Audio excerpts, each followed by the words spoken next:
The Brown Owl. Once upon a time, a long while ago, in fact long before Egypt had risen to power and before Rome or Greece had ever been heard of, and that was some time before you were born, there was a king who reigned over a very large and powerful kingdom. Now this king was rather old, he had founded his kingdom himself, and he had reigned over it 999 and a half years already. As I have said before, it was a very large kingdom, for it contained, among other things, the whole of the western half of the world. The rest of the world was divided into smaller kingdoms, and each kingdom was ruled over by separate princes, who, however, were none of them so old as Intaferns, as he was called. Now King Intaferns was an exceedingly powerful magician. That was why he had remained so long on the throne, for you must know that in this country the people were divided into two classes, those who were magicians and those who weren't. The magicians called themselves aristocrats, and the others called themselves what they liked. Also in this country, as in all other countries, the rich magicians had the upper hand over the rest, but still the others did not grumble, for they were not badly treated on the whole.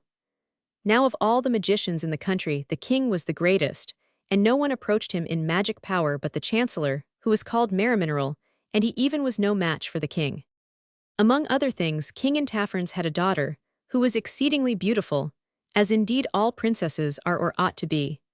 She had a very fair face, and a wealth of golden hair that fell over her shoulders, like a shining waterfall falling in ripples to her waist. Now in the 1000th year of her father's reign the princess was 18, and in that country she was already of age. 3 days before her 19th birthday, however, her father fell sick and gradually weakened, until at last he had only strength left to lie in his royal bed. Still, however, he retained his faculties, and on the princess's birthday he made all the magicians file before his bed and swear to be faithful forever to the princess. Last of all came the chancellor, the pious Marimineral, and as he took the oath the king looked at him with a loving glance and said, "Ah, my dear Marimineral, in truth there was no need for thee to have taken the oath, for it is thy nature to be faithful, and it being thy nature, thou couldst not but be faithful." To which the pious Marimineral answered, "To such a master, and to such a mistress how could I but be faithful?" And to this noble sentiment the 347 magicians could not help according unanimous applause. When they were quiet again the king said, "So be it, good Marimineral, do thou always act up to thy words. But now leave, good men all, for I am near my end, and would fain spend my last moments with my daughter here." Sorrowfully, one by one, the courtiers left, wishing him their last adieus. He had been a good king to all through his long reign, and they were sorry that he had to leave them at last. Soon they were all gone except the good Marimineral, and at last he too went, his whole frame shaking with suppressed sobs, his body seemed powerless with grief, and his limbs seemed to refuse their functions. The king looked after him, carefully noticing whether the door was shut. Then he spoke. "My dear daughter," he said, "when I am gone be kind to everyone, and above all, cherish the owl, do cherish the owl, promise me to cherish the owl." "But how can I cherish the owl?" cried the poor princess. "How can I unless I know who he is?" But the king only answered, "Dear Ismara, do promise to cherish the owl." And he said nothing else for a long time, until at last the princess saw that the only way to let him rest in peace was to promise, and she said, "I promise, dear father, but still I do wish I knew who or what the owl is that I am to cherish." "You will see that in good time," answered the king. "Now, my dear Ismara, I shall die happy and you will be safe. If you had not promised, however, we will let that rest unsaid. Now wheel the bed to where I can see out of the window." The princess did as she was told. Now from this you must not imagine that she was a very strong princess, for she was no stronger than most princesses of her age. But the old king, who was a very powerful magician, as I have told you already, made the bed easy for her to move. He might have made it move of its own accord, but he knew that it would please his daughter to be of service to him, and so he let her move it. The view from the window was very fine. A dark wood grew in the foreground, and far away over the tree-tops were the blue hills, behind which the seven sun was just preparing to retire. And it seemed angry, the sun, for its face was dark and clouded, and its beams smote fiercely on everything, and gilded the tops of the autumn trees with a purer gold than their natural tint. But overhead the clouds spread darkly, and they reached in a black pall to the verge of the horizon, forming a black frame to the red-gold sunset. For only the extreme west was bright with the waning light.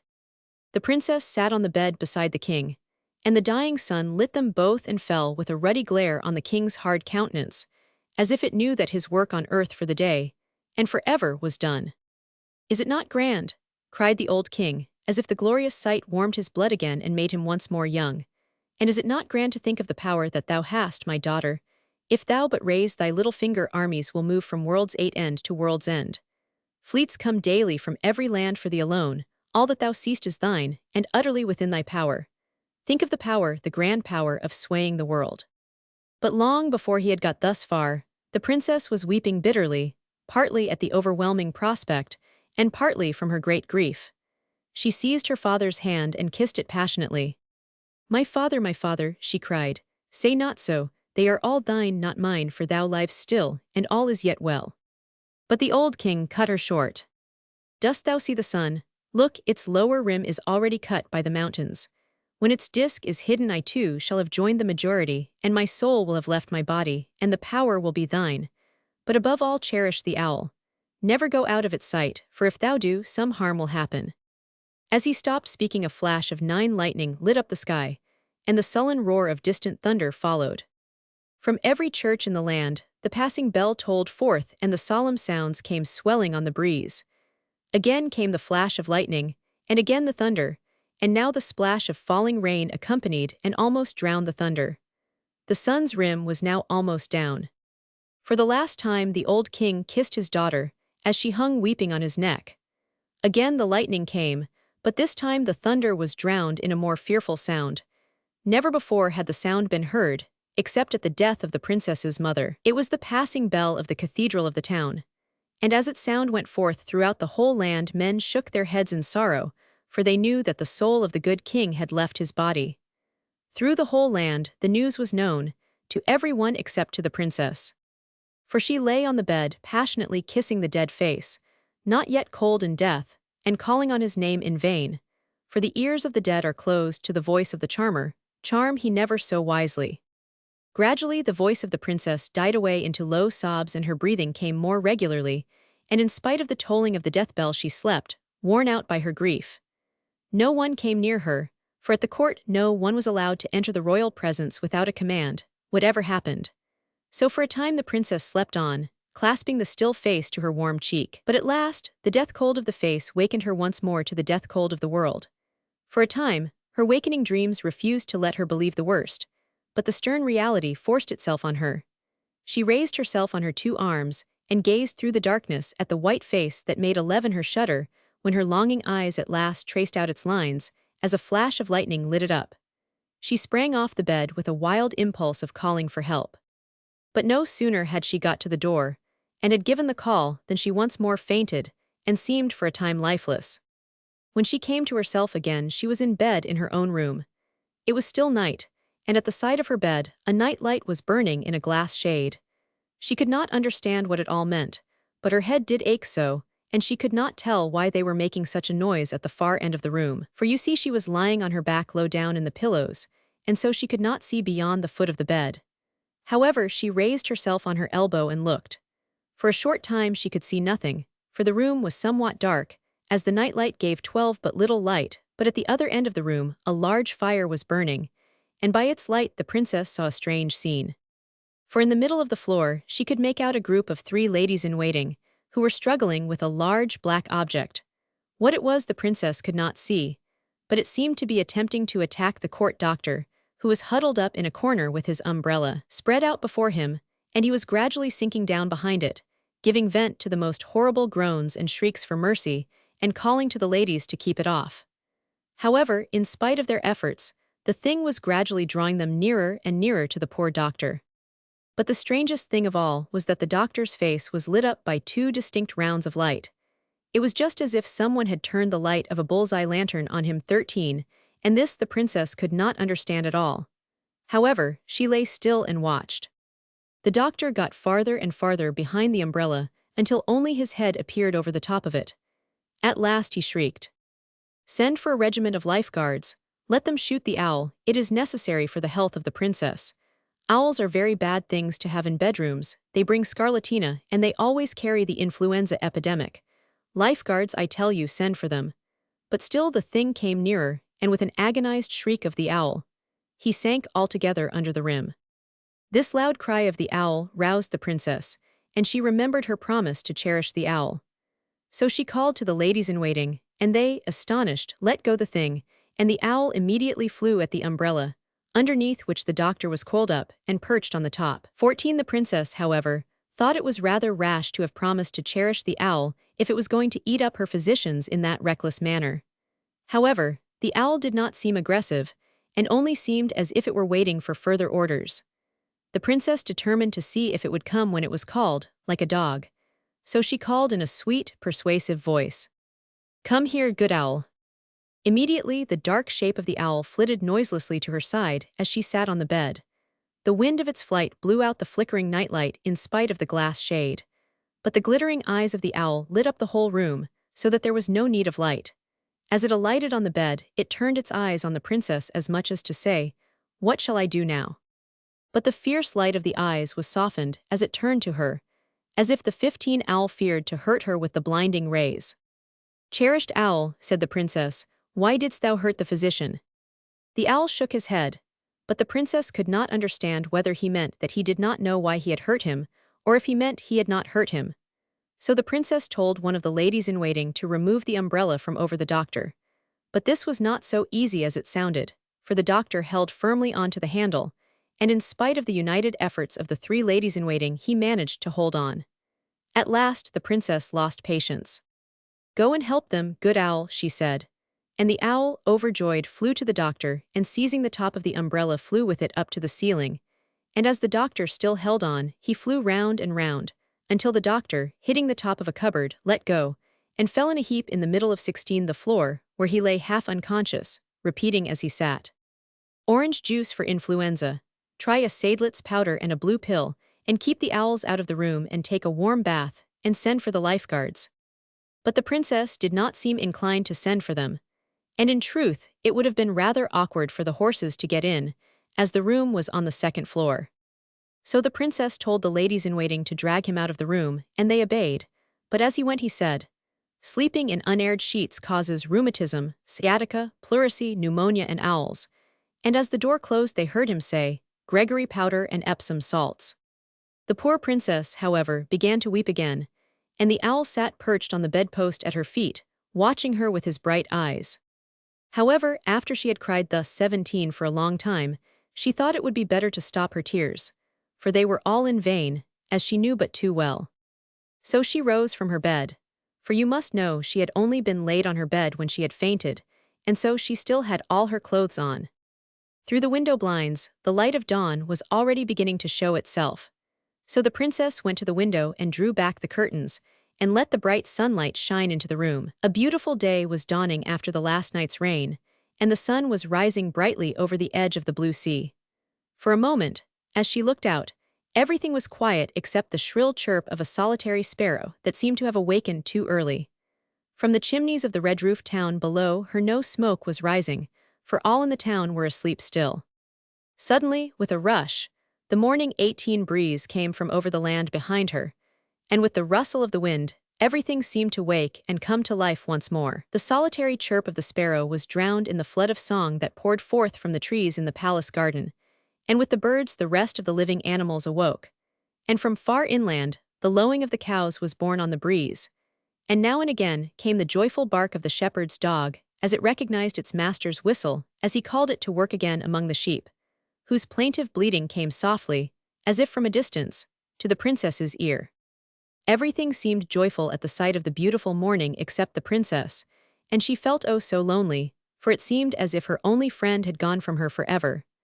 And at the thought her tears began to flow afresh, for she felt very lonely, while everything else seemed to rejoice. But as 19 she leant thus against the windowsill, with a great lump in her throat and the hot tears in her eyes, she suddenly felt a weight on her shoulder and a rushing wind waved her hair. And as she turned her head to see what it was, her face was covered in the soft brown feathers of the owl, who had perched on her shoulder. The touch of the owl seemed to have driven away her grief, and she felt quite light and joyful in the beautiful sunshine. For it seemed as if the owl had become a companion to her that would take the place of her father. So she leaned her head against the owl, and her golden hair mixed with the dusky brown feathers, till each streak of golden hair shone again in the bright sunlight. And the owl too seemed very happy. So for a time the princess stood looking over the deep blue sea. Suddenly, however, a footstep sounded in the courtyard below, and the princess drew back from the window, for a thought suddenly came into her head. "Oh dear," she said, "I have been crying such a lot that my eyes must be quite red, and my hair is all ruffled. This will never do." And as she looked in the glass she said, "Ah, just as I thought. Come, my cherished owl, sit there on the crown on the top of the looking-glass frame and wait while I wash my hands and face and make myself tidy." The owl did as he was told, and the princess began to wash in cold water, a thing she had never done before, but she did not like to call to her ladies-in-waiting, lest they should see how red her eyes were. So she had to put up with the cold water, and very pleasant she found it, for it cleared the tear mist out of her eyes and made her feel quite happy and cheerful again. "And I have heard," she thought to herself, "that washing in 21 cold water is matchless for the complexion." When she had finished washing, she went and combed her hair before the glass. For she was a very artistic princess, and liked looking at beautiful things, and so she liked sometimes to look at herself in the glass. Not that she was in the least conceited. So she combed her hair with a gold comb, and when she had finished combing it, she put on her gold circlet as a sign of her rank, and then she said to the owl, who had been sitting patiently on the looking-glass blinking at her as if he quite enjoyed himself, "Now, cherished owl, you may sit on my shoulder again." When the owl was again in his place, he blinked in the glass at his own reflection as if the light were too strong for him, and he shut his eyes and drew in his neck, and lifted up one foot into his feathers, as if he felt quite happy and comfortable, and the Princess 22 smiled at his happy look, for she seemed quite to have forgotten her sorrow in the company of the owl. So she, with the owl on her shoulder, went to the window. Here in the courtyard already a large crowd had collected to catch a glimpse of the princess if possible, so that it fell about that, when they saw her, they raised a mighty shout of joy and pity. "The king is dead," they cried. "Long live the queen," and throughout the city far and wide echoed and re-echoed the cry, "Long live the queen," and it seemed as if the waves of the sea murmured the sound. The princess, however, held out her little hand to still the tumult, and as if by magic the cries stopped. "Good people all," she said in clear ringing tones, "I thank you for your good wishes, and I will try always to be worthy of them as my father was. For today, however, rejoice not. 23 Remember that the great king in Taferns, the founder of the kingdom to which we all belong, has but just left the earth, sorrow for him but a short time, joy will come soon enough for all." So the crowd, silent and pensive for a time, dispersed in groups. More than one of them asked what had been perched on the princess's shoulder, and those who had been near enough said that it was an owl, though what it meant they knew not. "To me, it seemed as if the head of the old king were looking over his daughter's shoulder," said one of the listeners, who stood on the outskirts of the crowd. But she was only a little hunchback, and the rich citizens laughed at her, saying, "Tush, child, thy fancy is not sound, or else before looking at the princess thou didst look at the fierce sun, and the sunspots in thy eyes caused thee to see it thus. It was 24 but an owl." But the little hunchback held to her own opinion. But while the princess stood watching them depart, a tapping came at the door, and the princess cried, "Come in." A page entered and said that the chancellor, Marimineral, was below and requested audience of the princess. "Let him be shown into the audience chamber to await me there." The page bowed and departed on his errand, and the princess went to another door in the room, and down the staircase that led from it to the audience chamber, and the owl remained seated on her shoulder until they reached the room. When they got there, the chancellor had not yet entered, for the staircase from the princess's bedroom to the audience chamber was much shorter than that from the entrance hall, and then you see the princess was much more nimble than Marimineral, who was an old man, and she ran quickly downstairs 25 whilst he walked slowly up. However, at last he entered. As he came in, the princess said, "Good morning, dear Marimineral. How is it you are so late? I shall have to fine you if you keep me waiting like this again. And now what do you want with me?" The good chancellor received her laughing reproach with his head bowed down. He heaved a deep sigh, and drew his pocket-handkerchief from his pocket, and applied it to his eyes. As he drew it away, the tears could be seen flowing fast down his withered cheeks. "I came," he moaned, "to console you for your great loss. I too," he continued in a voice choked with sobs, "I too am an orphan." It seemed funny to the princess to see him weeping thus, and she could hardly help laughing at him, but her grief soon came back. Poor Marimineral, she sighed 26, to you also it must be a sad blow, for you were always faithful and attached. But it was fated to happen thus, and you must really try and be comforted, for crying will not mend matters. The Chancellor began again. The beloved king your father, but his sobs choked him, and he hid his face.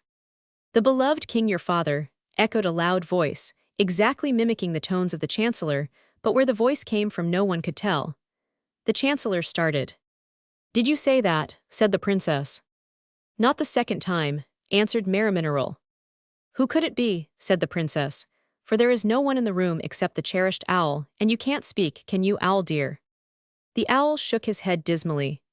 But the change that came over Marimineral 27 was most astonishing, as his eye suddenly lit upon the owl, for since his entrance he had not raised his eyes from the floor. He jumped backwards over 3 rows of seats, for you see the seats in the audience chamber were arranged in rows, and he alighted in a sitting posture on the other side.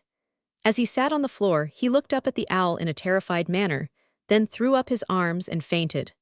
The poor princess did not know what to do, so she rang a bell that stood on the table in front of the throne. Several pages at once came in. Just bring that man to, said the princess. The pages bowed low, and went and shook the Chancellor violently. He showed no signs of recovering, so one of the pages turned to the princess and said, May it please your majesty, but the Chancellor refuses to come to, and we can't bring him. So he refuses to obey my orders, said the princess. He must be punished for this. However, now go and get a bucketful of water and pour it on him. Perhaps that will bring him to. Now when she said he was to be punished, she was only joking, but she said it very gravely, so that many people might have thought it was quite in earnest. Meanwhile the pages departed to fetch the water. They soon came back and brought a large pailful. You had better not throw it all over him, said the princess. Just let it trickle over his face gently. So one of the pages began to do as he was told, but somehow, either he had a sudden push, or, as he said afterwards, the owl looked at him and startled him.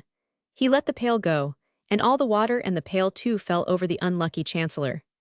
This really did bring him very much too much 29 to, in fact, for he sprang up in such a rage that the princess really wished herself out of the room. You jackanapes, he screamed at the unfortunate page. You ape, you boar, you cow, you clumsy monkey, I'll be revenged on you. But the princess, who had gained courage while he was screaming, said, You will not be revenged on him. But I shall, he said. Indeed you will not, said the princess, for he did it by my orders. Oh, he did it by your orders, said the Chancellor. Then I'll be revenged on you too, and he began to move uncomfortably near to the princess. But the 3 pages threw themselves on him and tried to drag him back, but he turned suddenly on them. What, he said scornfully, you try to stop me, ye frogs? Ah, a good idea, by virtue of my magic power I command you to turn into water rats. 30 then perhaps the owl there will eat you up. No sooner said than done, and the 3 pages instantly became water rats, squattering in the water that was still in a pool on the floor. Somehow the princess did not seem to be at all frightened at this. She was only very angry.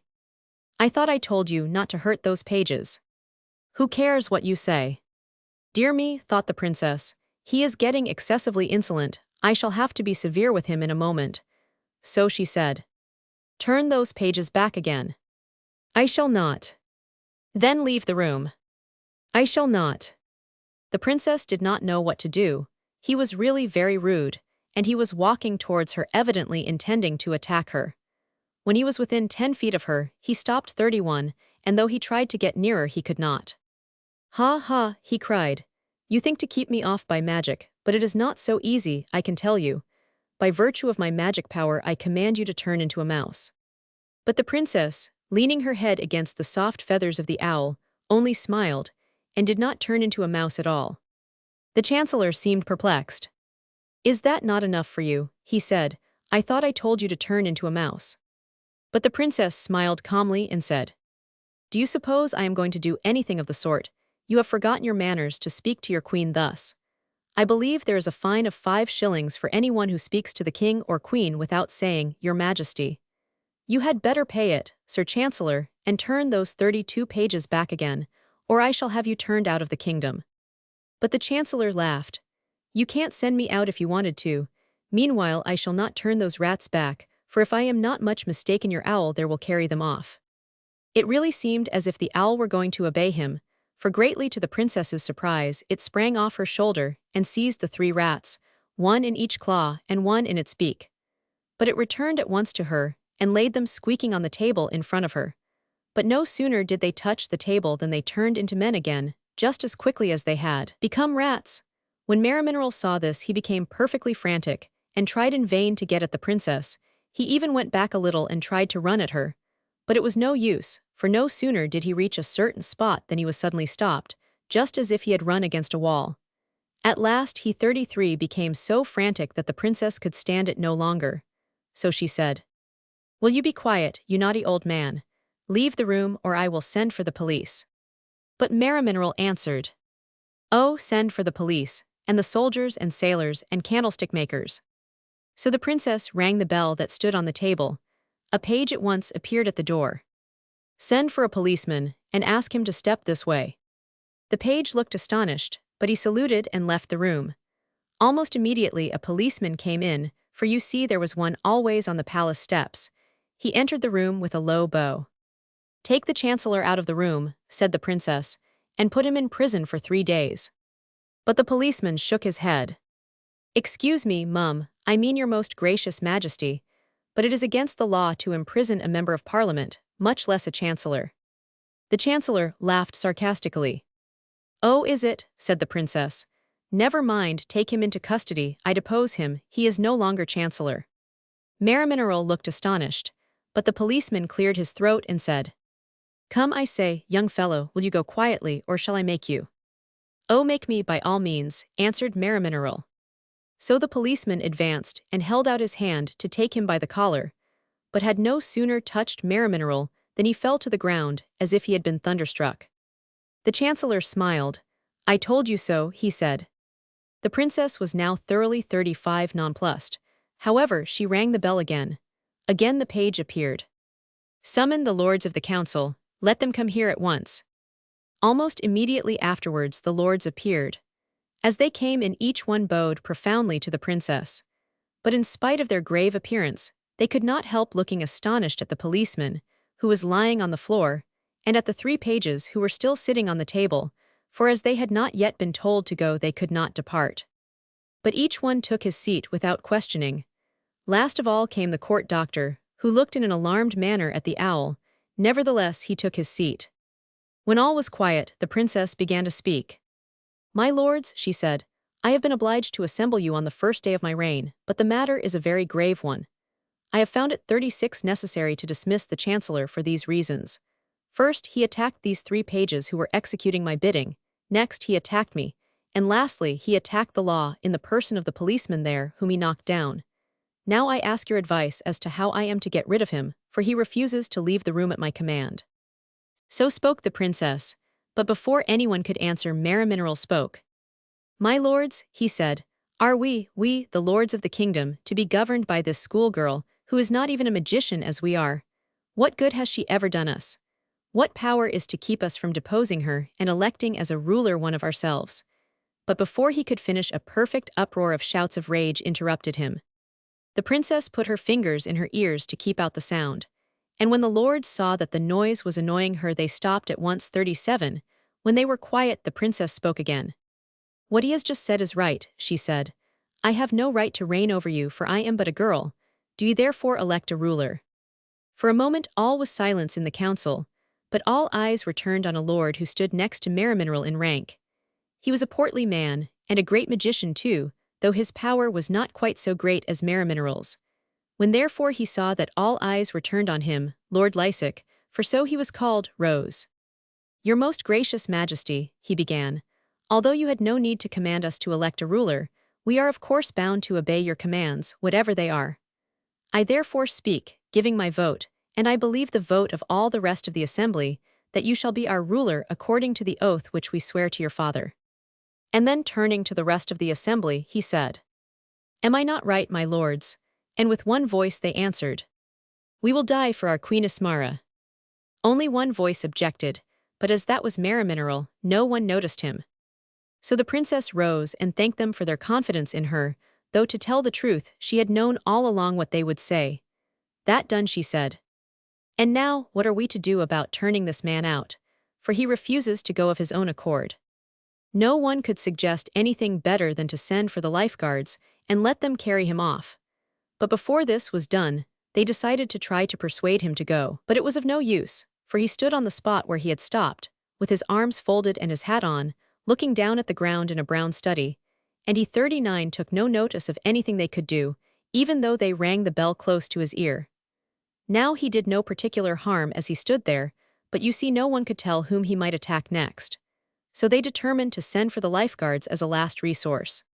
So they were sent for, and in a short time they came, although they left their horses outside in the courtyard.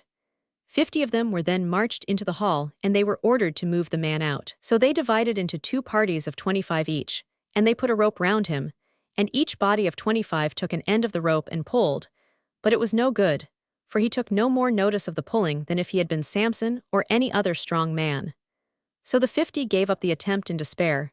The only thing to do seemed to be to cut him to pieces. So they drew their swords and hacked at him 40, but it was no use. The swords bent or broke just as if they had been bulrushes or paper, and still Marimineral took no notice in particular. So they gave up the attempt in despair when they had broken up all their swords. However, they did not give in, for they called in the best horseman in the regiment, and told him to charge on horseback with his lance in rest. So the soldier rode in on his horse. This was not so difficult as it may seem, for the council chamber was on a level with the ground, and a lane was opened in between the chairs to where Marimineral still stood with his arms folded. At the word of command, the soldier rode at full speed towards Marimineral, aiming his lance at the center of his face. That is his nose. His aim was true, and the lance hit fair, but it might just as well have been made of macaroni, for it crumbled just as a stick of that delightful eatable would do if you ran it against a wall. 41 the horse, however, swerved just in time, although it pushed against him in going by, but even this made no difference to Marimineral. As a last resource, they suggested putting a lighted match under his nose. Whether this would have succeeded or not I can't say. But just at this moment, Marimineral seemed to wake up again. "Ah," he said, "I see you have not yet managed to get me out of the room. However, as your soldiers have been practicing on me for some time past, I think it only right that I should try my hand on them a little. I used to be thought rather strong in the arms at one time, and I have cut down a good many trees in my time. Just see how you like that," he said to the man on the horse as he swung his umbrella round his head and brought it down with a tremendous thwack on the horse's side. In fact, he hit so hard that the horse and man were 42 knocked right through the window into the courtyard below. With 3 more blows, he knocked 20 more of the men through the same window, and the rest made their escape as fast as they could by the door. "I see I have not quite forgotten how to clear a room yet," he said, as he once more folded his arms in the same attitude and relapsed into silence. "What am I to do?" said the poor princess, wringing her hands and almost crying with vexation. A voice came from the far end of the room, and everyone turned to see who it might be. And all saw it was the court physician who spoke. "If I might be allowed to make a suggestion," he said, "I would say that the best thing your majesty could do would be to request that gentleman who is sitting on your shoulder to turn him out. From my own experience, I should say he was very competent to 43 perform such a task. And if I might be allowed to add yet another suggestion, it would be, to be well shaken before taken, as they say in prescriptions." As he said this, an extraordinary change came over Marimineral. He pressed his hat on his head, put his umbrella under his arm, and began to put on his gloves in such a hurry that he mistook the left for the right hand. As he did so, he said, "Do you know, I can't stop any longer, so sorry, but I have an engagement and I am rather in a hurry. Good day." And he began to walk quickly towards the door, but the princess had already whispered to the owl, "Catch him, dear owl." And however fast he went, the owl caught him up, and taking him by the middle of his coat tails, and I am bound to say some of his skin too, he shook him violently, and flew round and round the room, banging him 44 violently against any high piece of furniture that was convenient. "Oh, shrieked the wretched man, "I say, do you know you're tearing my best coat, and your beak is awfully sharp.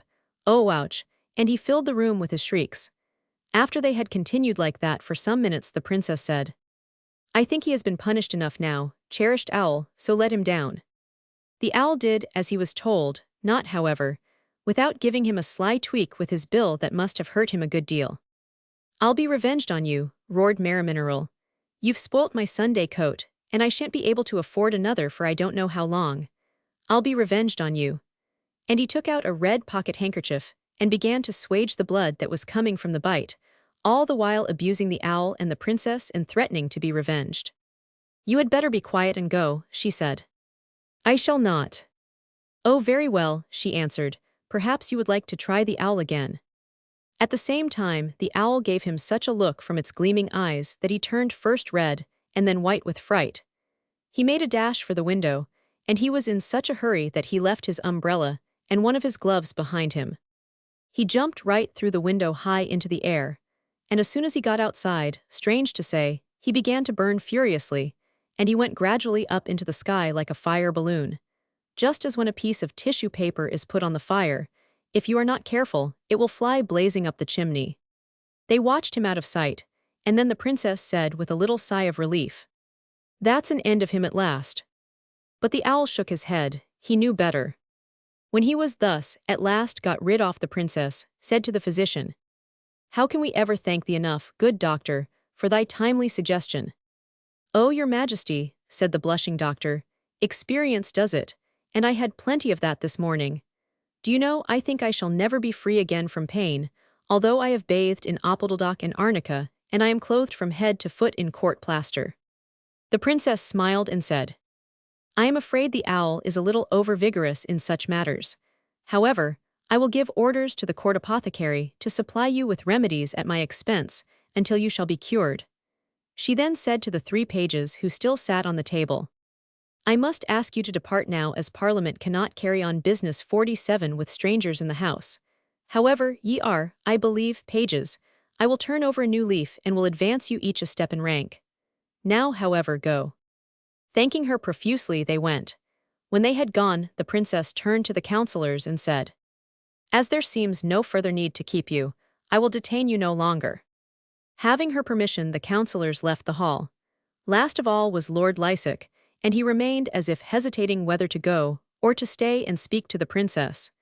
She, noticing his hesitation, said, "Ah, Lord Lysick, hast thou something to ask me?" The old lord made answer, "I would ask your majesty's permission to enter the room of the late king, your majesty's father. For, as you are aware, it is against the law to enter the royal presence without the royal permission. You have my permission, of course, but ought not some preparations to be made for the funeral?" Lord Lysick answered, "They are already made. For as the late king had announced his intention of dying yesterday at 6:30 p.m, there was ample time." "Let us then go together to the room, my lord," said the princess. So they went together, the princess leaning on Lysick's arm and the owl sitting on her shoulder. Princess flying in the on owl. The guards of the room saluted as they passed in, but what was their astonishment on entering to find that the king had disappeared.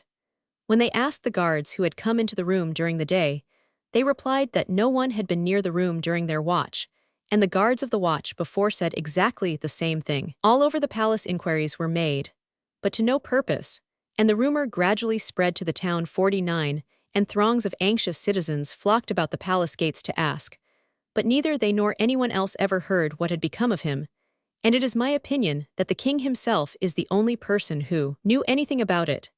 It came out in the course of inquiries that when the attendants had rushed in on hearing the princess's call for assistance the night before, they had not seen the king on the bed, but in his place had sat an enormous owl, and this owl had insisted on accompanying the princess wherever she went. This was the first time that the princess had heard of how the owl had come to her, but still, she had known all along that the owl was the one her father had made her promise to cherish. But there were ill-natured people who said that it was not so very unlikely that the owl had eaten the king up, but the princess only laughed and said, "How could the owl eat a king up, when the poor thing has so little appetite that it only eats very small pieces of meat off my golden fork at dinner?" And so the owl remained with the princess. During the day it always sat on her shoulder, or took short flights round her head, and at night it slept on the foot of her bed. So 6 weeks glided peacefully away, and everything prospered. But one day a terrified messenger rode into the city at full speed, and the message that he brought was this.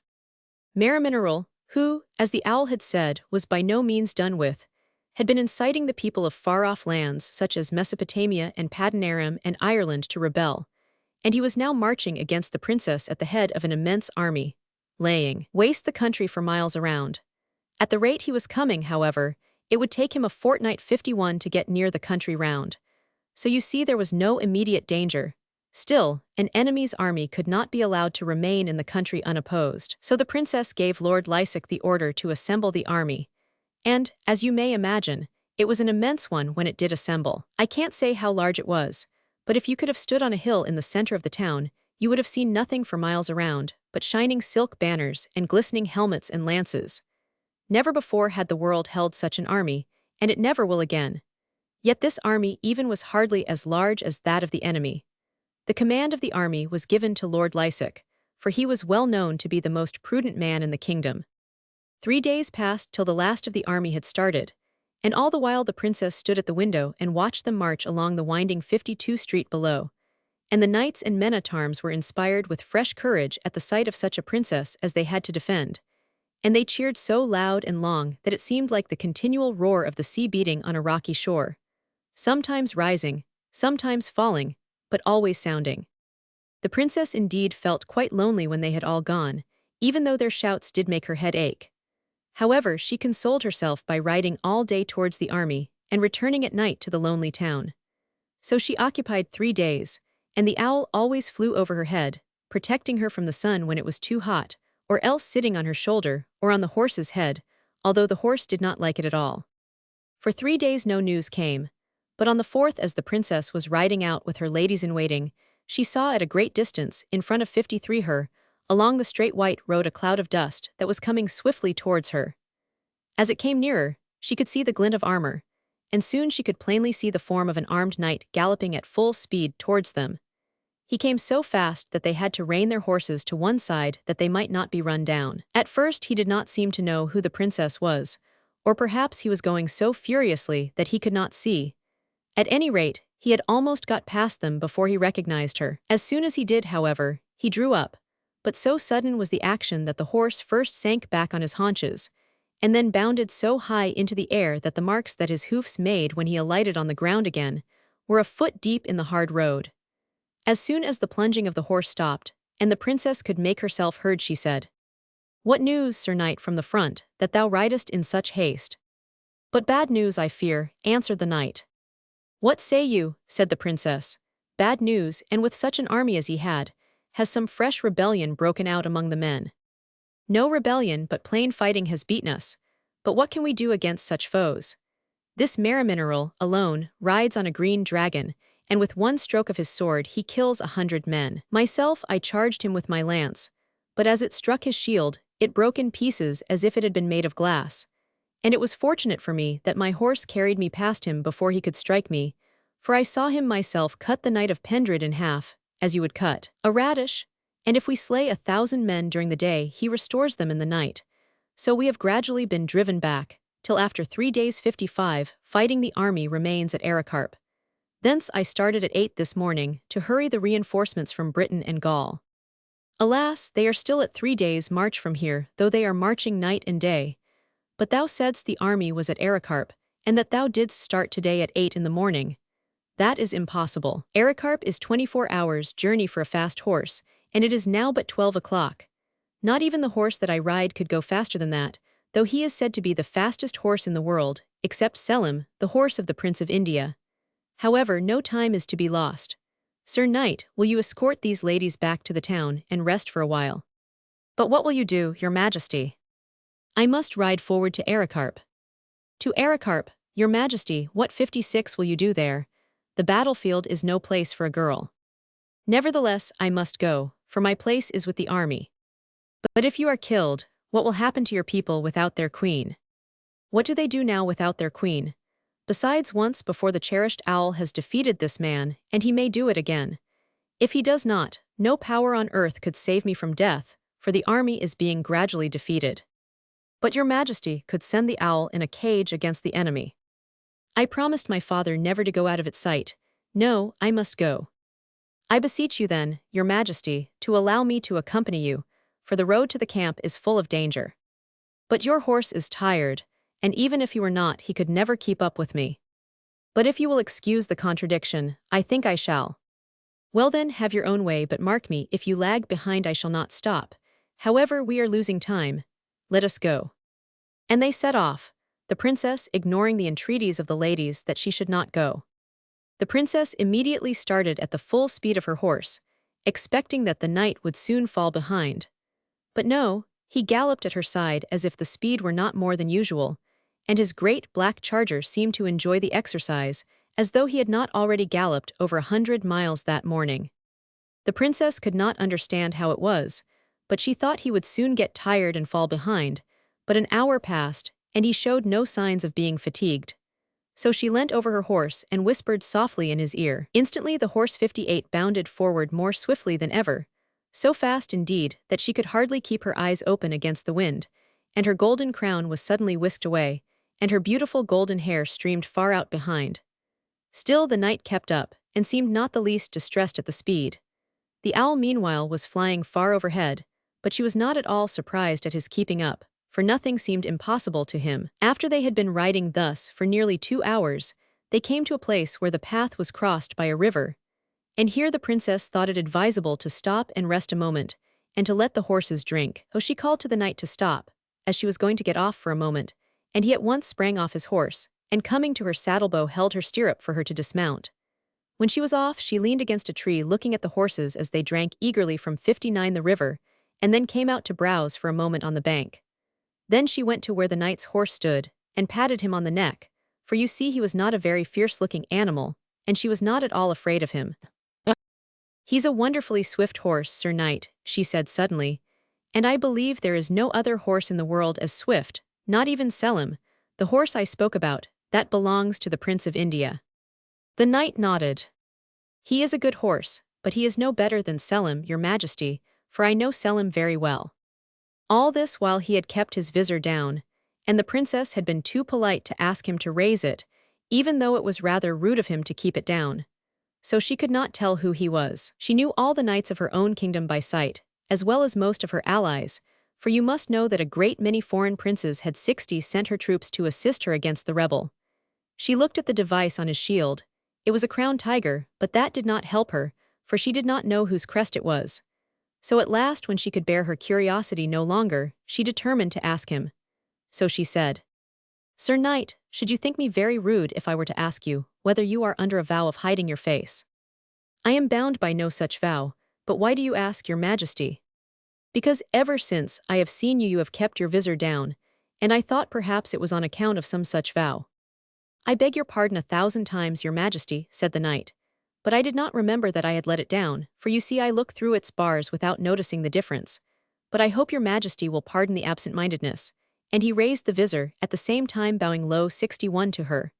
But it was now the princess's turn to be confused, for she saw before her Sir Lord the Emperor of India, a prince nearly as powerful as herself.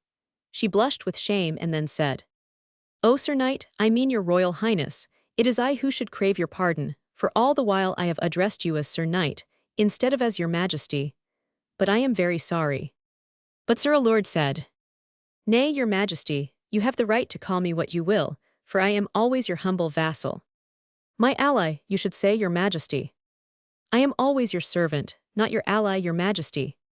"Then I fear you will soon be the vassal of a queen without a kingdom, and if this marimineral prevail over me, I fear he will punish you for having aided me." But the prince said, "All is not yet lost, your majesty, and whatever happens your majesty will always have a protector while I am alive." The princess smiled. "Ah, you mean the cherished owl. You will always protect me, won't you, owl?" she said, looking up at the owl who was seated again on her shoulder, and the owl nodded his head. She looked at her watch just then. "Why," she said, "we have been here just 10 minutes, and it is time to start again if you are rested sufficiently." So he helped her to mount, and they crossed the river. It was not very deep, but still she got the skirts of her dress quite wet, for the water was high enough for that. However, the gallop in the hot sun on the other side soon dried them. In an hour and a half, they were on the top of a hill, from which they could see the town of Arakarp in the valley beneath. The sun was shining brightly on the tents of the army as it lay round the town, and at some distance the camp of the enemy appeared. But still all looked peaceful. The prince gazed carefully at the armies. After a moment he said, "There has been no fighting since I left the city this morning, nor has the position altered at all. I fancy Marimineral has sent ambassadors to demand surrender from Lord Lysick." The princess smiled. "He will never surrender," she said. "Nor will any of us, your majesty," added the prince. "However, let us descend the hill." Down the hill the road lay through a deep gorge, so deep that the sun did not penetrate it, and it lay in delicious shade. The sides of the valley were lined with the silver-barked birch, below which grew nodding foxgloves, and as they went slowly down the steep path, ever and anon a rabbit would 64 scuttle out of the grassy track to a safe distance in front of them, where it sat on its haunches with its little ears pricked up, smelling at them anxiously as they came near again, and then it would scutter along into the thick rank grass to its home. So they went slowly down the path, until they came once more to the level ground, and they were again able to gallop on. Soon they reached the town, and clattered through the cobbled streets to the marketplace, where Lord Lysick had his headquarters. But the marketplace was crowded with soldiers and knights who were bargaining for food, so that it was by no means easy to get through the crowd. However, as soon as they got near the place, the soldiers recognized the princess and began to cheer, and immediately an avenue was formed up to the door of the council house, and the princess rode smiling through 65 the throng, followed by the prince. The news of her arrival ran through the whole camp, and immediately such a shout went up from the men that the enemy thought they were preparing for battle, and they made ready to resist the attack. At the door of the council hall, Lord Lysick was waiting with the rest of the captains of renown, and they followed the princess upstairs to the council chamber. As soon as they were seated, the princess asked for the latest news. She was told all that had happened, and when she had heard it, she dismissed the lords of the council, all except Lord Lysick and the Prince of India, who were to stay and dine with her, and she gave orders that the dinner should be brought as soon as possible, for to tell the truth she felt rather hungry, as she had had nothing to eat since breakfast time. Now when the princess had finished 66 giving her orders about the dinner, Lysick could not refrain from asking her why she had come. "Was it not rather foolish," he said, "to hazard your life for nothing, for of a truth you are?" But the princess put her finger on his mouth. "I will not be bullied by you, my lord, even though you are old enough to be my father. I know what you were going to say, that the battlefield is no place for girls. Now I won't be called a girl, for I'm 19, you know.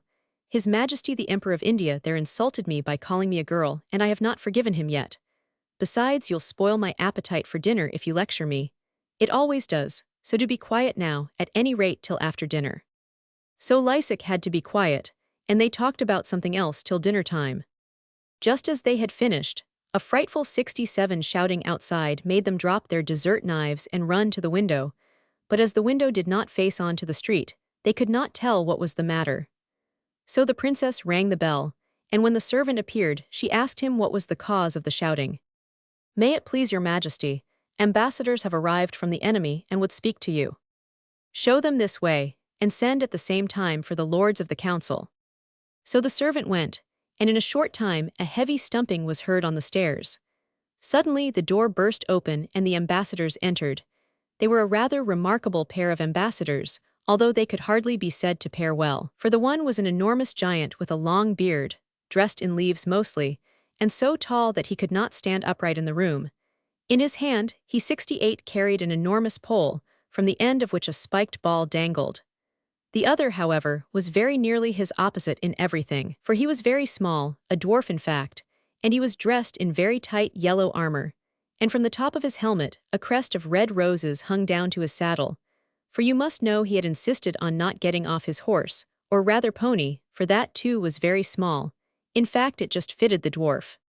As soon as the princess had recovered from her astonishment, she rose from her seat and said, "Are you the ambassadors from the rebel Marimineral?" The dwarf replied, "I don't know anything about the rebel part of the business, but we are the ambassadors from Marimineral, whom we are bound to serve for a certain time. But who are you, I should like to know, and what right have you to speak to me in this insulting 69 manner? Do you think I'm here to be insulted by you? If you think so, I'll tell you point blank I'm not so there." And in the rage he had worked himself into, he began to spur his steed, till it jumped off the floor so high that it knocked his head against the ceiling. The princess was not used to being treated like that. However, she was not at all angry at it. she only laughed at his misfortune, which made him all the more outrageous. "How dare you laugh at me?" he screamed. "Who are you, you minx, you minx, you lynx, you?" But the princess did not listen to him. She turned to the giant, who at any rate was quiet, and said, "Will you not take a chair until the lords of the council arrive?" The giant looked at her in stupid astonishment. "What shall I do with the chair when I've taken it?" he mumbled. "I mean you to sit down on it, of course," said the princess. The giant growled out in reply, "Well, I never sat on a chair before, but to please you I will." So he sat down, but as he was not used to sitting on chairs, he sat down on its back. But it was only a small cane-bottomed chair, and as he was very big and the chair was very small, the result is easily foreseen, for the chair collapsed under him as if he had sat on a top hat, and he reclined comfortably on the floor, where he remained for the rest of the time. "I think I'll stop where I am," he said, when they offered him a wooden stool to sit on, "for you see I'm not used to chairs." So they let him stop where he was. One by one, the lords of the council began to arrive. They looked curiously at the ambassadors but said nothing. When they were all arrived, the princess said to the dwarf, "Now if you will state your message, we will listen." So the dwarf snarled in a bad-tempered voice, "I shan't tell you. You aren't the commander-in-chief of the army, are you?" "No, but I am the queen of the Western world." "Oh, you're the queen of the Western world, are you? Well, you won't be queen of the Western world long, if you don't mind your P's and Q's. The king Marimineral sent me to say that if you don't marry him and make him king, he'll kill the lot of you and make himself king in spite of you, so there, and I'm to wait for an answer." After consulting the council for a moment, the princess said, "Of course I shan't marry him. How could he be so ridiculous as to think so?" The dwarf laughed. "That's your answer, is it?" he said. "I thought so. I say, Gog, have you written it down?" But Gog had gone to sleep, so the dwarf pricked him with the end of his lance. "I say, Gog," he said, "she's given her answer and you haven't written it down, and I've forgotten it already. Just say it over again, Queen, will you? And not too fast, or Gog here will never get it down." The giant now drew from his pocket a very soiled and crumpled half-sheet of a copybook, and began to write from the princess's dictation. "Of course I should not do anything so," here he stopped. "How do you spell ridiculous?" he said. "With 2 K's, of course," said the dwarf. "Even I know that, though I can't write." When he had finished, he handed it to the princess. "Just sign your name, will you?" The princess signed her name, but she could not help seeing that the writing was very bad, and the spelling was awful. Why didn't they send someone who could write better? Why, that R is more like a K than an R. But the giant shook his head mournfully. They hadn't got anyone else in the army who could write except Marimineral, and he was afraid to come. "But weren't you afraid to come?" she said. The giant shook his mace round so violently that it grazed the helmet of the dwarf, and cut his crest of roses off. "Whom am I to be afraid of?" he growled. "I could kill your whole army single-handed," and he laughed loud and long. But just at this moment, the owl, that had been sitting on the floor 74 behind the princess's chair, flew up onto her shoulder, and no sooner did the giant see the owl than he jumped up from the floor, where you remember he was sitting, and he was in such a hurry that he knocked a hole in the plaster of the ceiling with his head. "Come, I say, he said, "I can fight anything in reason, but I'm not going to tackle that, besides we're ambassadors and you can't hurt us. I'm going." And he rushed out of the room as fast as he could, and the dwarf followed him as fast as he could make his horse gallop, and they never stopped till they reached the camp of Marimineral. For they were very frightened, you see. After they had gone, the princess again dismissed the councillors, and when they had gone, she said to Lord Lysick and the prince, who by the by still remained, "Now let us finish our dessert." For 75, the ambassadors had come in right in the middle of it. After a moment, the princess said, "How absurd of him to think I would marry him. Why, he's old enough to be my great-grandfather." But suddenly she became grave. "But perhaps I ought to have thought before I gave the answer. Would it not have been better for my people if I had consented, for then he would kill no more of them?" But the prince became quite angry at such an idea. "It's absurd," he said. "Why, as soon as he had married you and become king, he would murder you, and then kill just as many of your people as he will now. Besides, who knows that we may not still conquer him?"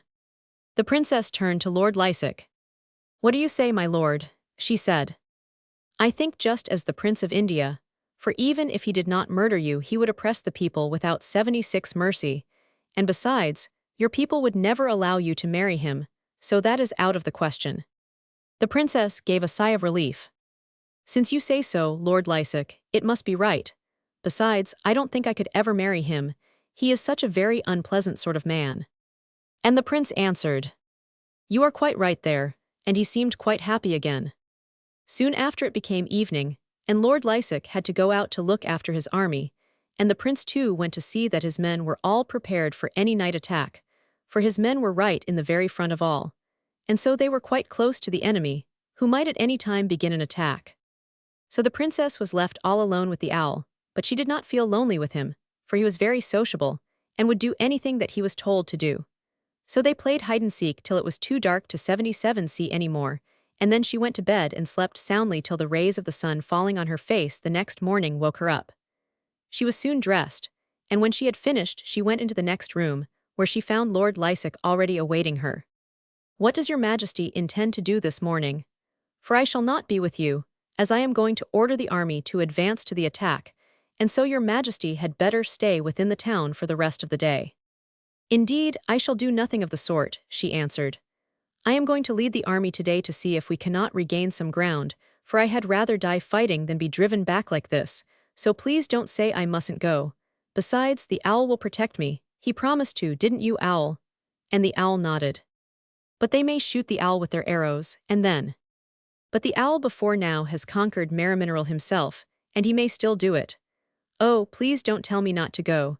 If you'll only let me go, I'll promise to keep near the Prince of India, and he'll protect me, even if the owl can't. But the Prince of India is always in the thickest of the fight, and you will be in much greater danger if you keep near him." "Oh, never mind the danger, do let me go." And she begged so hard that Lord Lysick had to give in.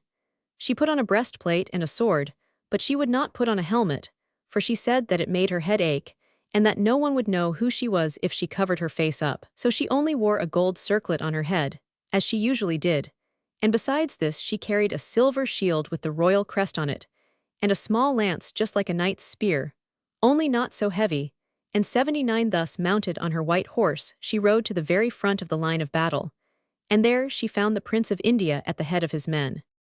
They had already furled their tents, and were quite ready to begin the battle as soon as the others were ready. The prince was very much astonished when he saw her, for it was the last place in the world he had expected to see her in. "Do you really mean to say," he exclaimed, "that Lord Lysick allowed you to come out to the field of battle? Why, he must be mad." "Oh no, he's not," answered the princess.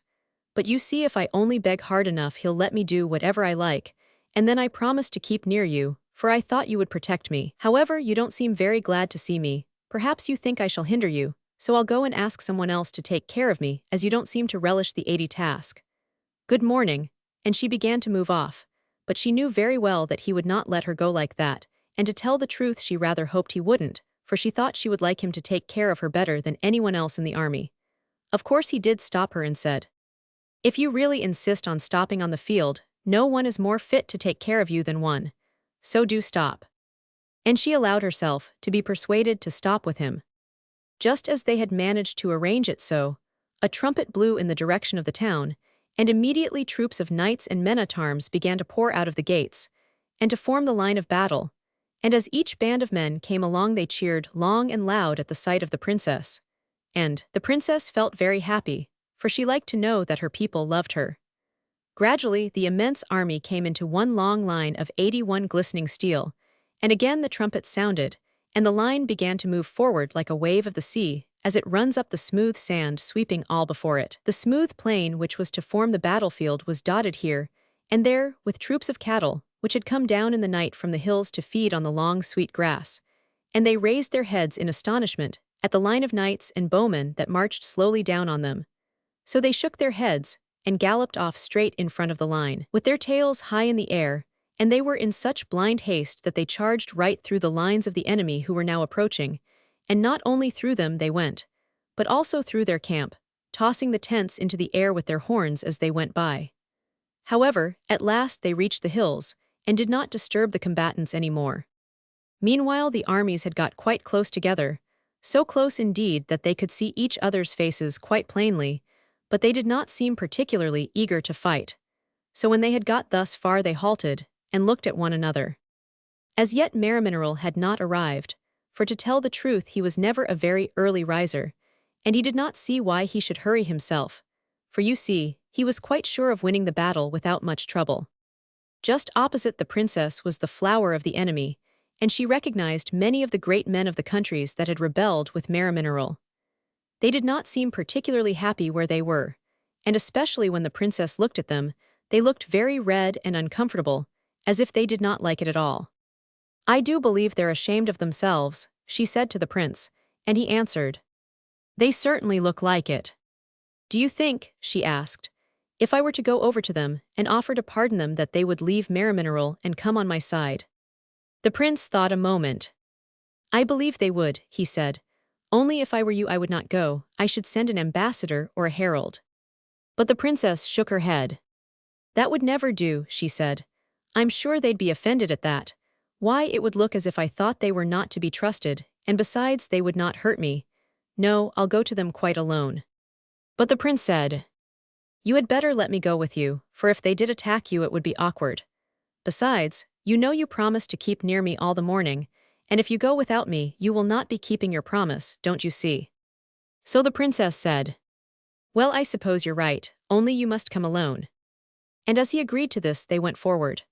Her own army evidently did not understand what she meant to do, nor, for the matter of that, did the enemy, but as they had neither of them received the order to commence fighting they neither of them advanced.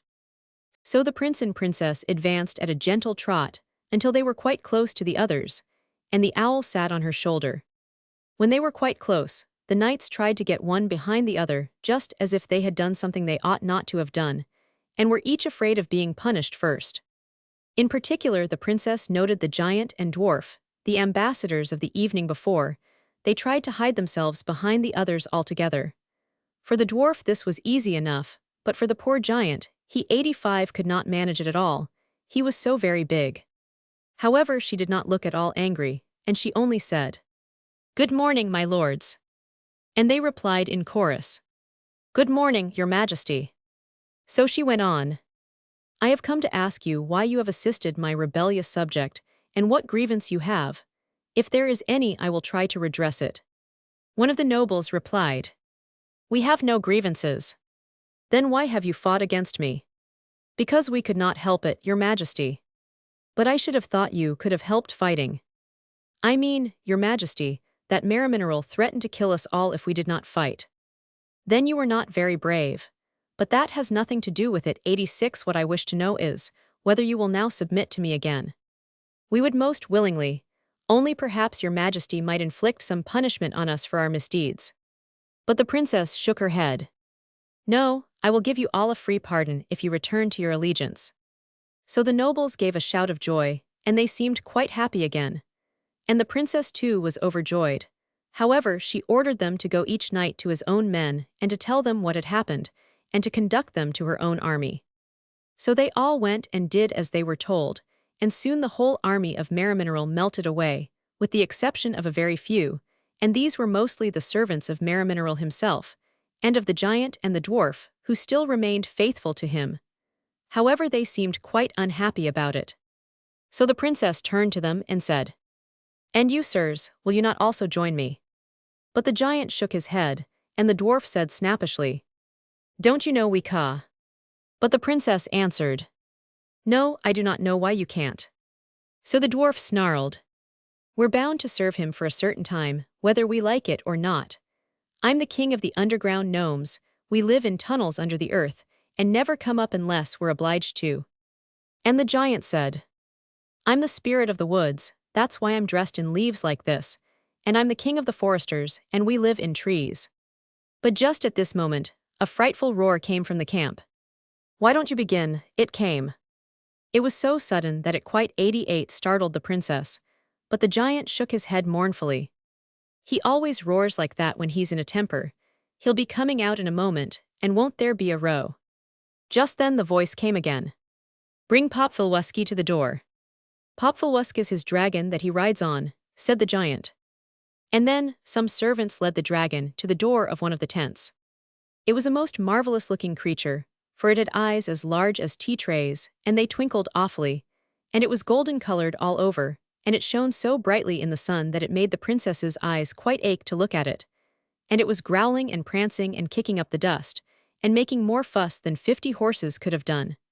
Just then the tent opened, and Merimineral came out. He looked just as usual, and had not any armor or weapons 89 except a huge battle-axe, which must have weighed nearly a ton, but he carried it with the greatest ease, although he was an old man, for he was over 800 years old. He vaulted on to his dragon's back with very great ease, and putting his spurs to its golden sides made it gallop at a great rate.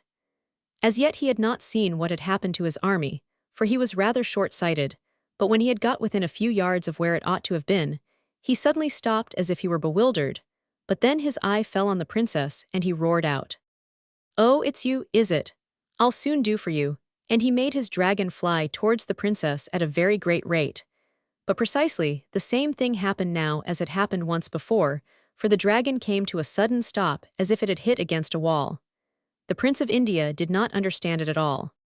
"Had we not better retreat and join the rest of the army?" he said.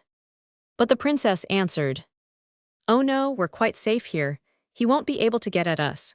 Only you'd better come a little closer to me, because he might be able to hit you."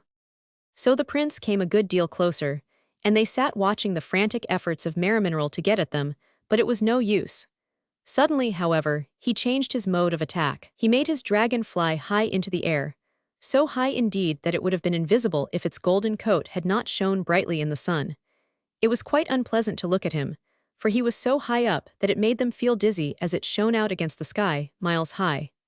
Suddenly, however, just as it was directly over them, it seemed to be growing larger. "I do believe he's going to drop on us from above," and so he was. The prince put up his lance that the dragon 91 might be spiked on it as it fell. But he might have saved himself the trouble, for suddenly, when the thing had fallen to within a few feet of their heads, it stopped as if it had fallen on to the roof of a house, and then it bounced off again like a ball. But the princess had shut her eyes, so she did not see this. But when she opened them, she saw the dragon and Merimineral lying on the grass in a heap where they had fallen. But he was soon on his feet again, and again he tried to charge at the princess, but it was no use, and he only tired himself. At last the princess began to get tired too, so she turned to the prince and said, "I think we've had enough of this, don't you?" And he replied, "Oh, plenty, but I don't see how we're to get rid of him, unless I go out and fight him." But the princess answered, "Oh, I don't think you need do that, although it's very good of you to offer, but you've forgotten all about the owl." So she took the owl off her shoulder, and putting it on the horse's head with its face to her, she asked it, "You can drive him away, can't you, dear owl?"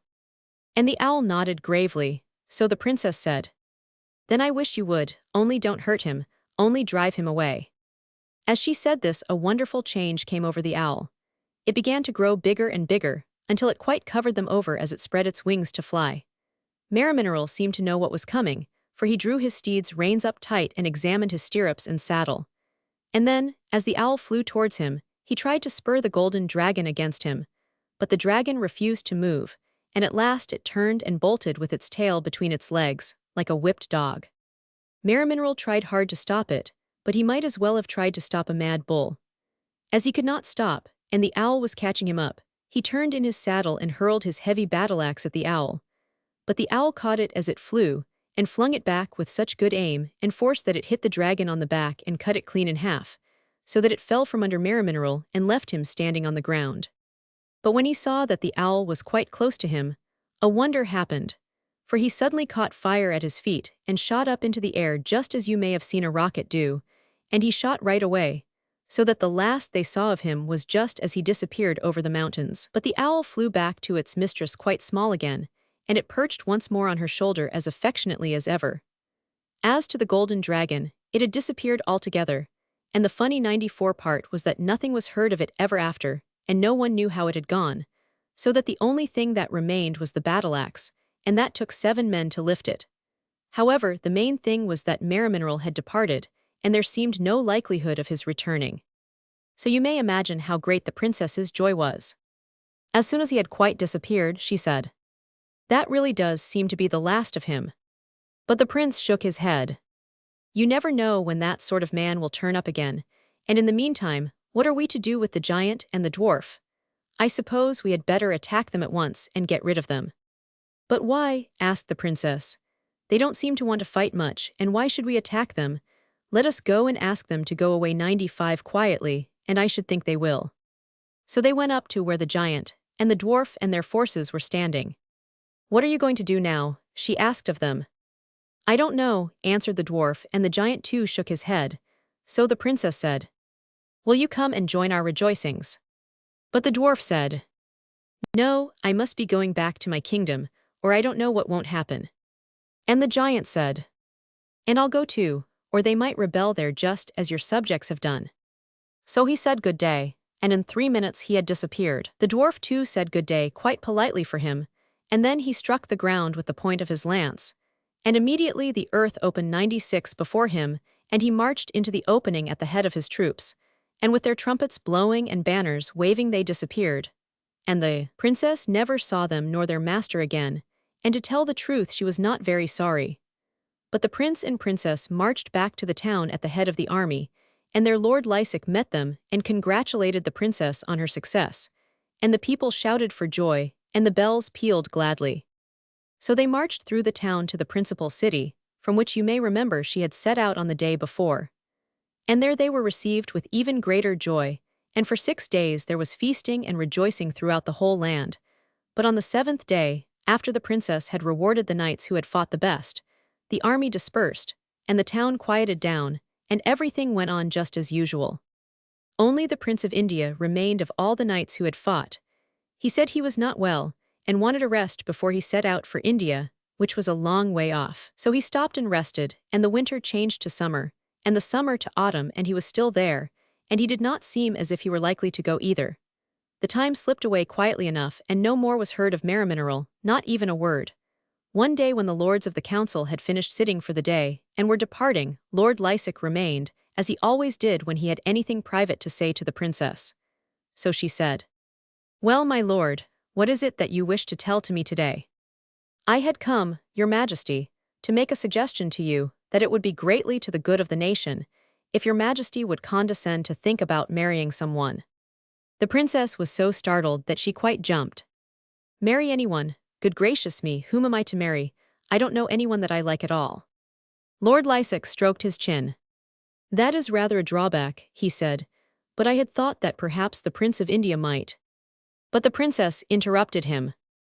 "Oh, he would never do, besides he would have to ask me, and he won't do that."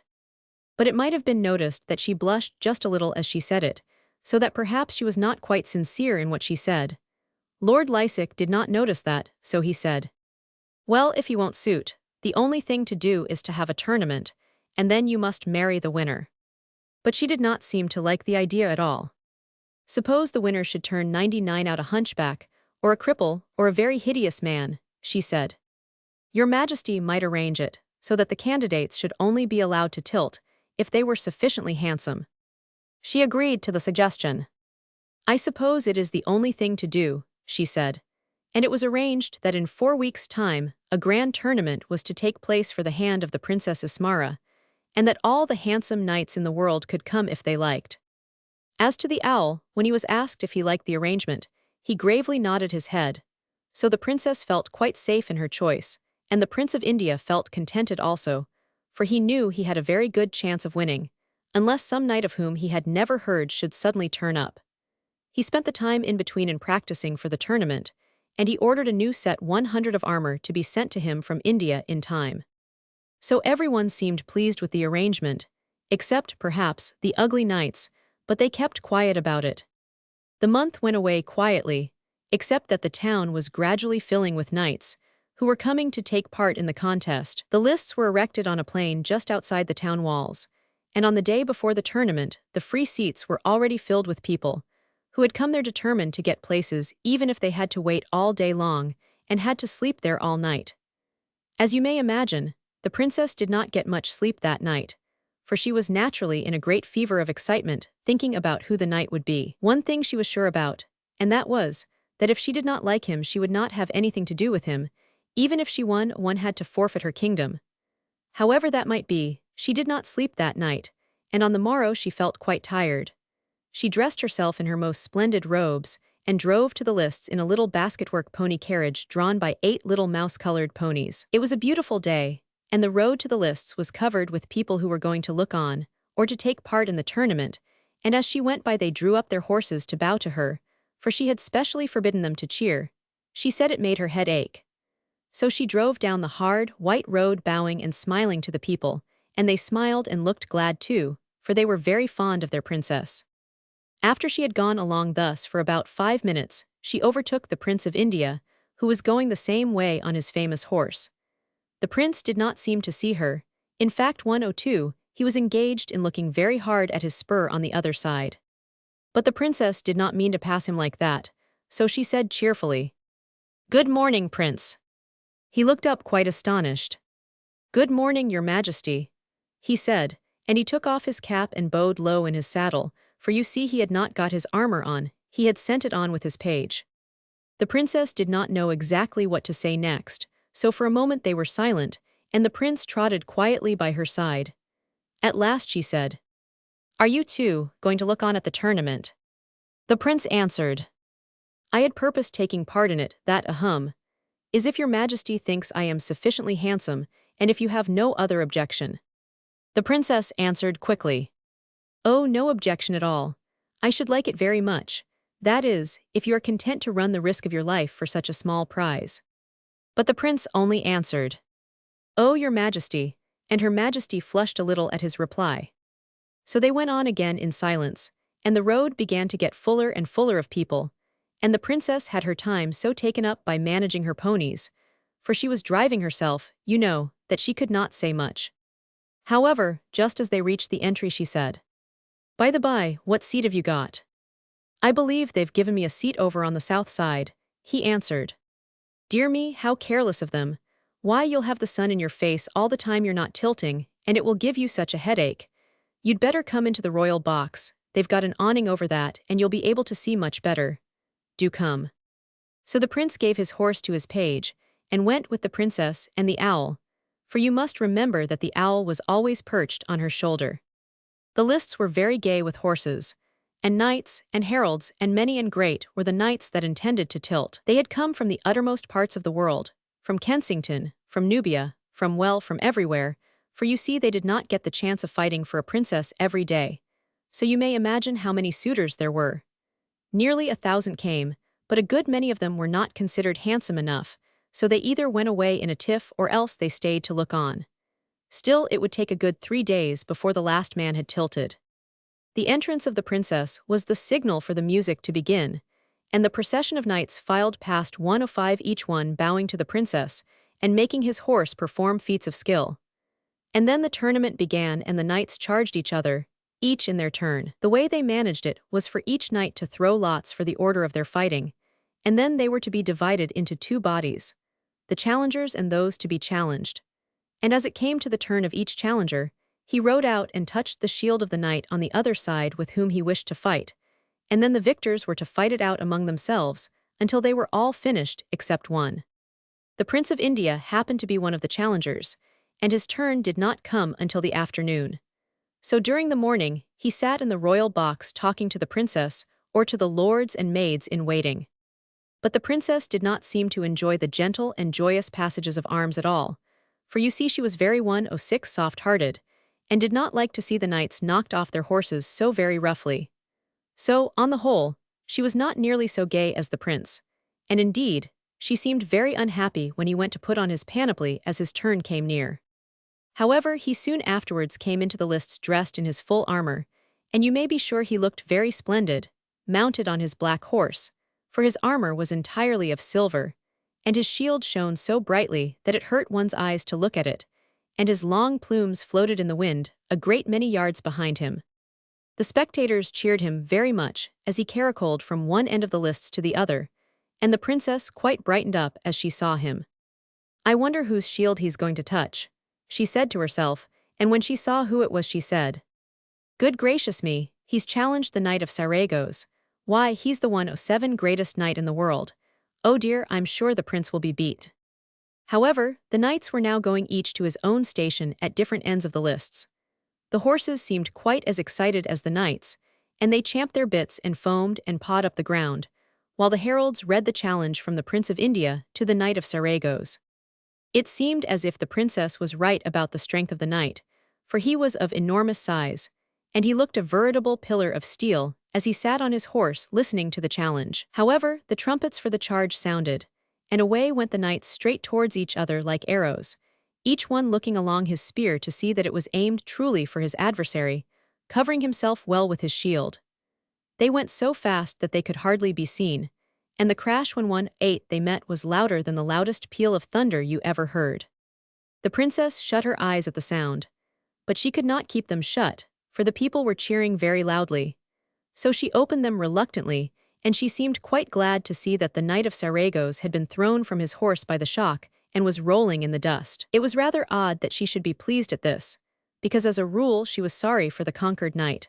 For myself, I rather think she had wanted the prince to win all along. Anyhow, she congratulated him warmly on his success when he came back to his seat, and for the rest of the day, she did not seem much interested in the tilting, although some of it was very good, too. So the first 2 days passed away and nothing particular happened.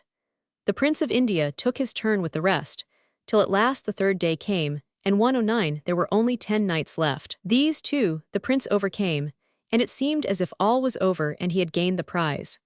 But while the heralds were still calling for anyone to come and defeat the prince, and while everyone was holding their breath in expectation, a loud blast from a trumpet sounded through the air, and at the other end of the lists a knight appeared. He was a very tall and splendid-looking knight, for his armor was of gold, and the crest on his helmet top was a dragon carved out of a rose-red ruby of enormous size, and the point of his lance was made of one diamond that sparkled in the sun a great deal more brightly than any dewdrop on a spring morning. And as to handsome, why, he was a perfect blaze of handsomeness, so that there could be no objection to him.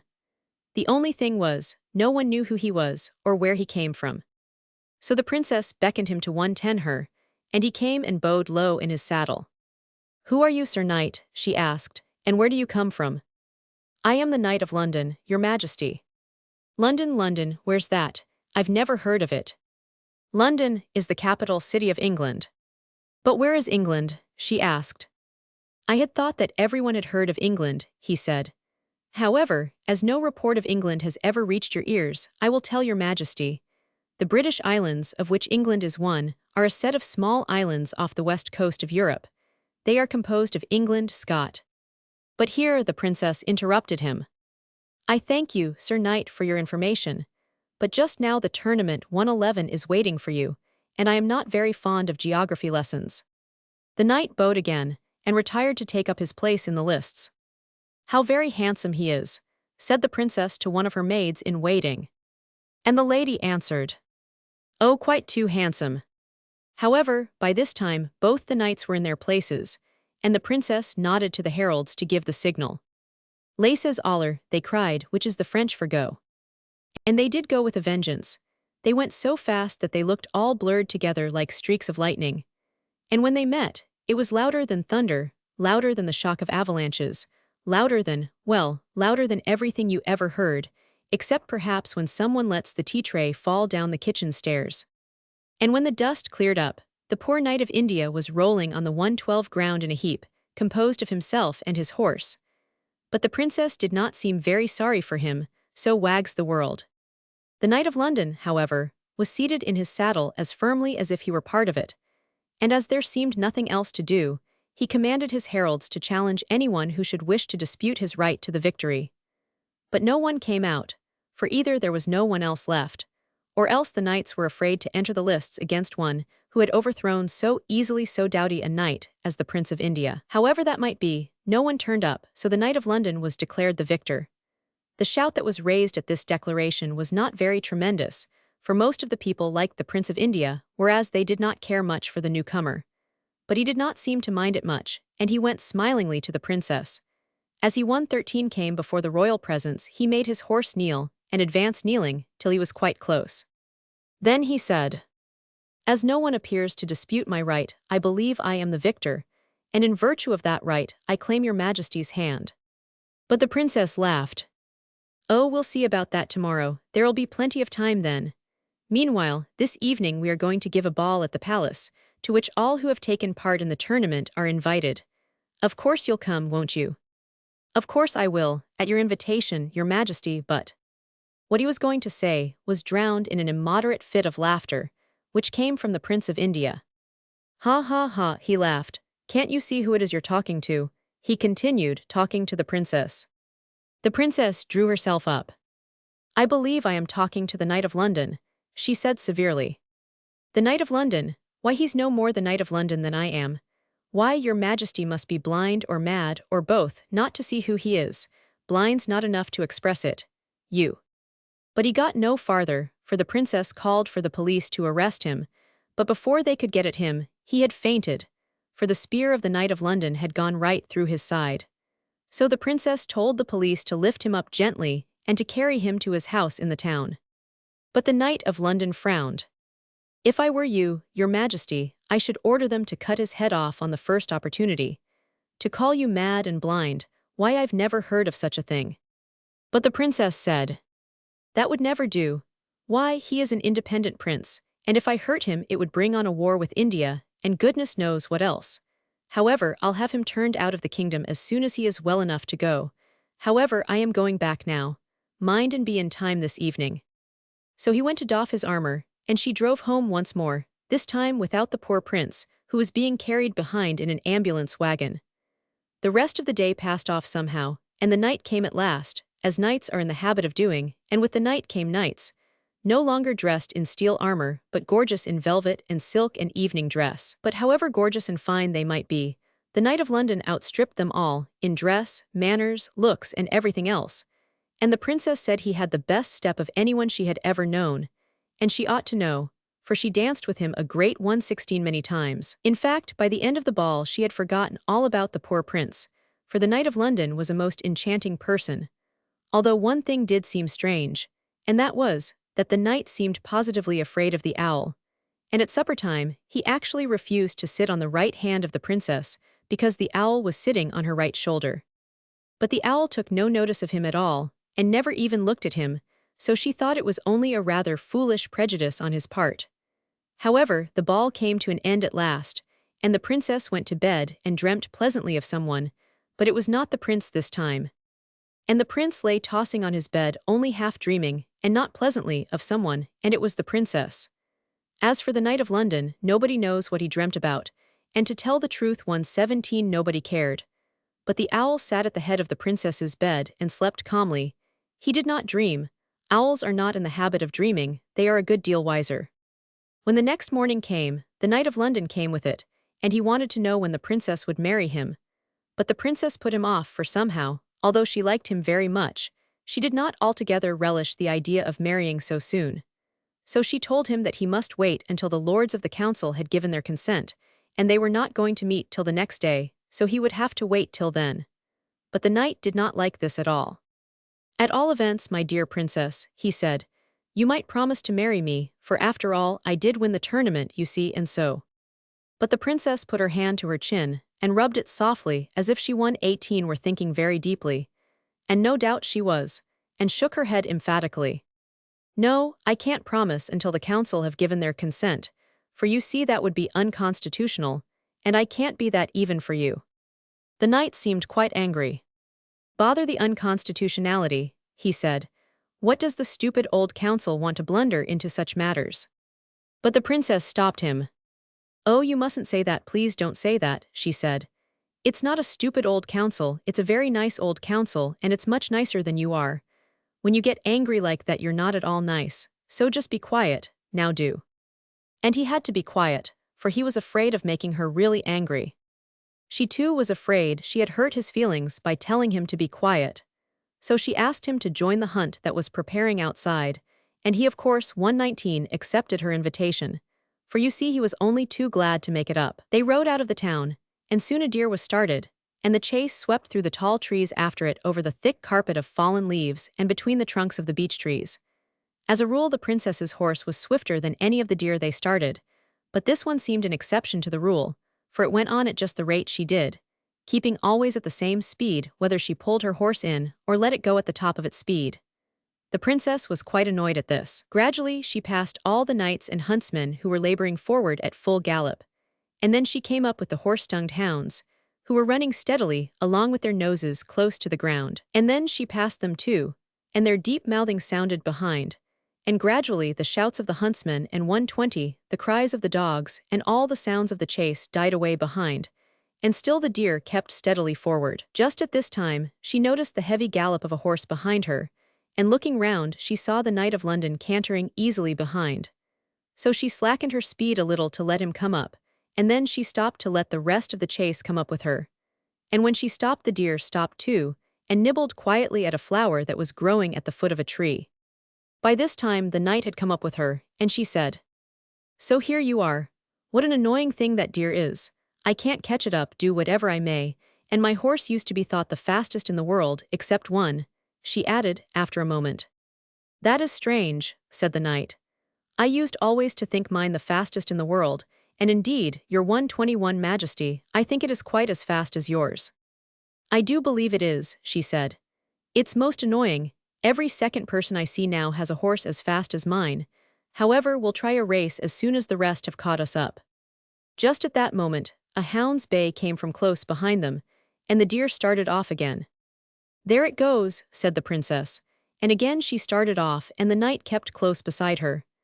They went faster than ever, and she could hardly breathe because of the wind, but the knight kept steadily by her side, and would not be outdistanced. Just at this moment, she happened to look upwards, and there was the owl sailing quietly along just over her head, flapping his wings lazily as if there were no need for exertion, although they were going at such a rate that the princess could hardly keep her eyes open, just as when you put your 122 head out of the window of a railway train that is going pretty fast.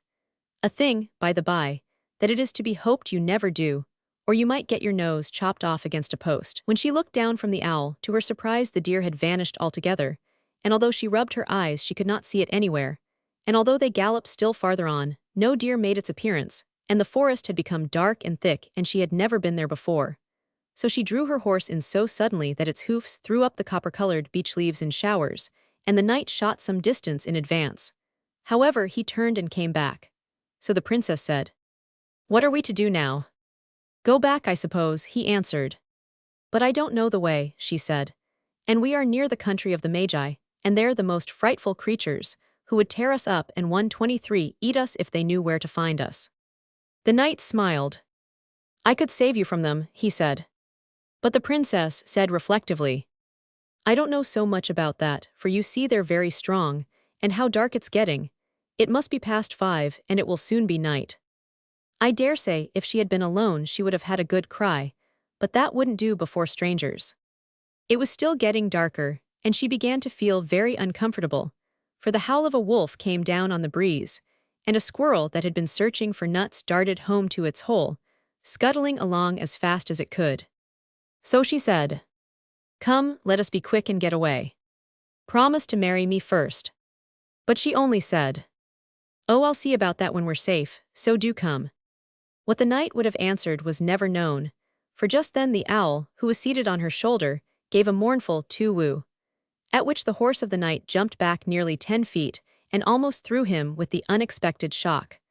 But before she could do anything, a hunter burst from the bushes near at hand and said, "Hurry, princess, hurry, the Magi have heard of your whereabouts and they are coming at full speed here. Come, be quick."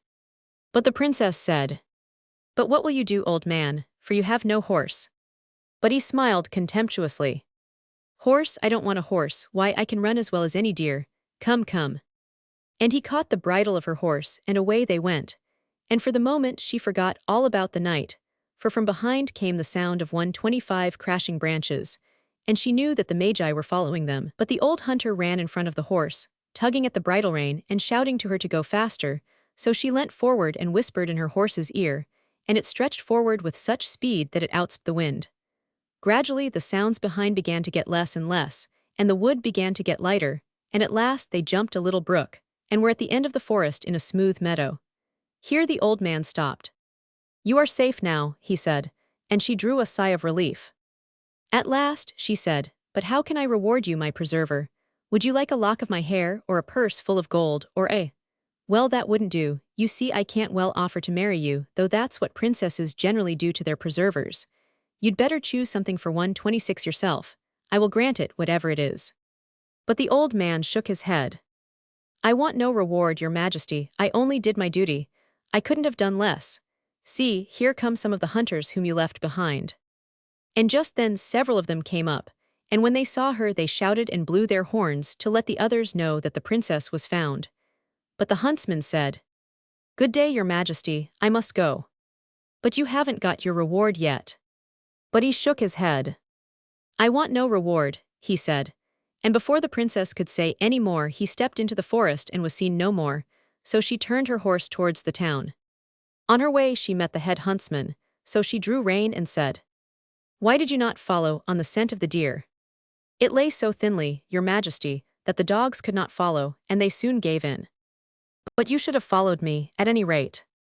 Ah, your majesty, we might as well have tried to prove the moon was made of green cheese.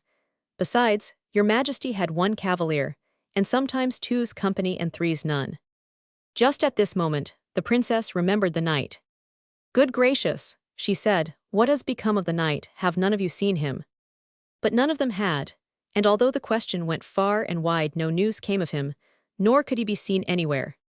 He must have been caught by the magi, if so, he will have been devoured to a certainty. Poor knight. The chief huntsman seemed excited. Your majesty has not been near the country of the magi surely, he said. I was almost too near, and the poor knight has probably been torn to pieces in trying to drive them back. Your majesty should be thankful that knights are so faithful, said the chief huntsman, but perhaps, after all, he has escaped by a different path. But the princess sighed. I am afraid not, she said. However, she rode on to the town to consult Lord Lysick as to what had better be done. But when she got there, she found that he was out of town and would not be back till next morning. So the poor princess had to go back home and wait, but she looked so pale that her ladies-in-waiting insisted on sending for the doctor. He came in a hurry, and asked 129 her of course what was the matter, and when she told him he shook his head. I'm afraid he's got rather a poor chance, for these magi haven't had a good meal of one of your majesty's subjects for nearly 3 weeks, and they were uncommonly hungry. But if your majesty will allow me to feel your pulse, I. So she gave him her hand, and he took out his watch and began to count. 1, 2, 3, 4. But just then he looked up and saw the owl sitting on the princess's shoulder, and his hand trembled so much that he dropped his watch, and it smashed to atoms on the floor.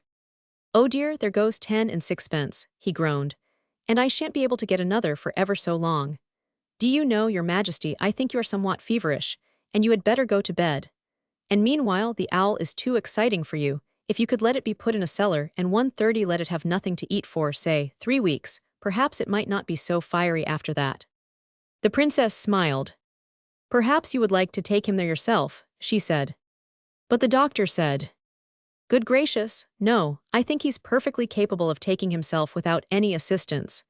Do you know, your majesty, I've got a very pressing case outside, and if you will excuse me I will retire. And he retired so quickly that he left his umbrella behind him, for you see, he was very frightened of the owl.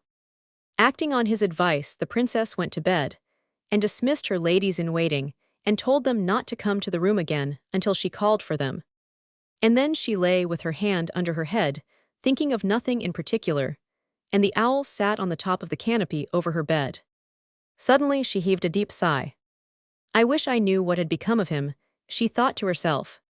You wouldn't like it if you did know, said a strange cracked voice that seemed to come from nowhere in particular.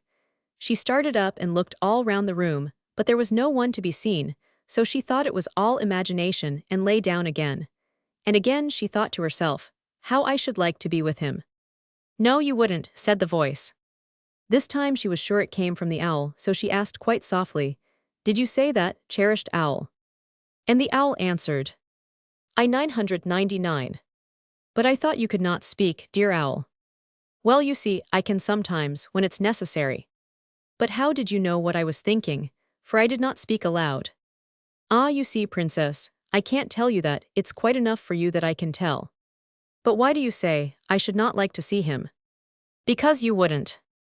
Why, is he all torn to pieces by the magi? Torn to pieces, not he, laughed the owl. Oh, that is good news, said she quite joyfully. Oh, do take me to him, dear owl. Very well, princess, but I warn you, you won't be pleased with what you see. but the princess was quite confident. "Oh yes, I shall, dear owl. When shall we go?" "At once, if you like, the sooner the better." "Oh, you dear owl, I'll go and get dressed at once." So she ran into her dressing room and dressed herself in no time, without 133 bothering to call up any of her ladies-in-waiting about it. Then she went back to the room where the owl was waiting for her. He was sitting on the floor near the fire, blinking quietly at the coals, and he did not at first notice her entry, so she said, "Well, good owl, shall I send for the horse?" "What for?" asked the owl. "To ride on, I suppose," she answered. "Oh, that's it, is it? That would never do. Just get on my back, and I'll see if I can't carry you somewhat faster than a horse could." So she got on his back, although she was rather afraid she would crush him altogether. But somehow, when she sat down, she sank deep into his warm feathers. Either she had grown small, or the owl had grown very big all of a sudden. Without the least shock, they passed through 130 for the wall, and out into the clear starlight. "Good owl," said the princess, "you won't let me fall, will you?" For to tell the truth, she felt rather afraid on the whole, but the owl answered, "No, of course not. You're quite safe, only you'd better keep close to me, for we shall go pretty fast, and the wind will be sharp enough to cut your hair off." So she sat still, protected against the wind, and looking at the twinkling stars, for the owl flew so high that he almost rubbed some of them out of their places. The wind whistled loud in the wings of the owl, but his flight was so regular that she almost fell asleep, and was quite happy, for you see she felt quite safe. Presently the straight flight of the owl changed, and he began to circle round, and then they dropped quickly towards the earth, and the owl stopped. "You can get off now," he said, and she stepped off his back. "Take care," he said next, and she rubbed her eyes in astonishment, for she found herself on the top of a roof. "I told you you wouldn't like it if you came," he said. "But you'd better look down below if you want to see anything that's going on," and he gravely seated himself on her shoulder, for he seemed quite small again. So the princess looked down, and she saw at some distance below a large fire that was blazing in a sort of courtyard, and then she saw that it was the battlements of a castle on which they were standing. Presently a horrible-looking old witch came within the glow of the fire. She was an awful old creature too, and she almost made the princess cry out from fright.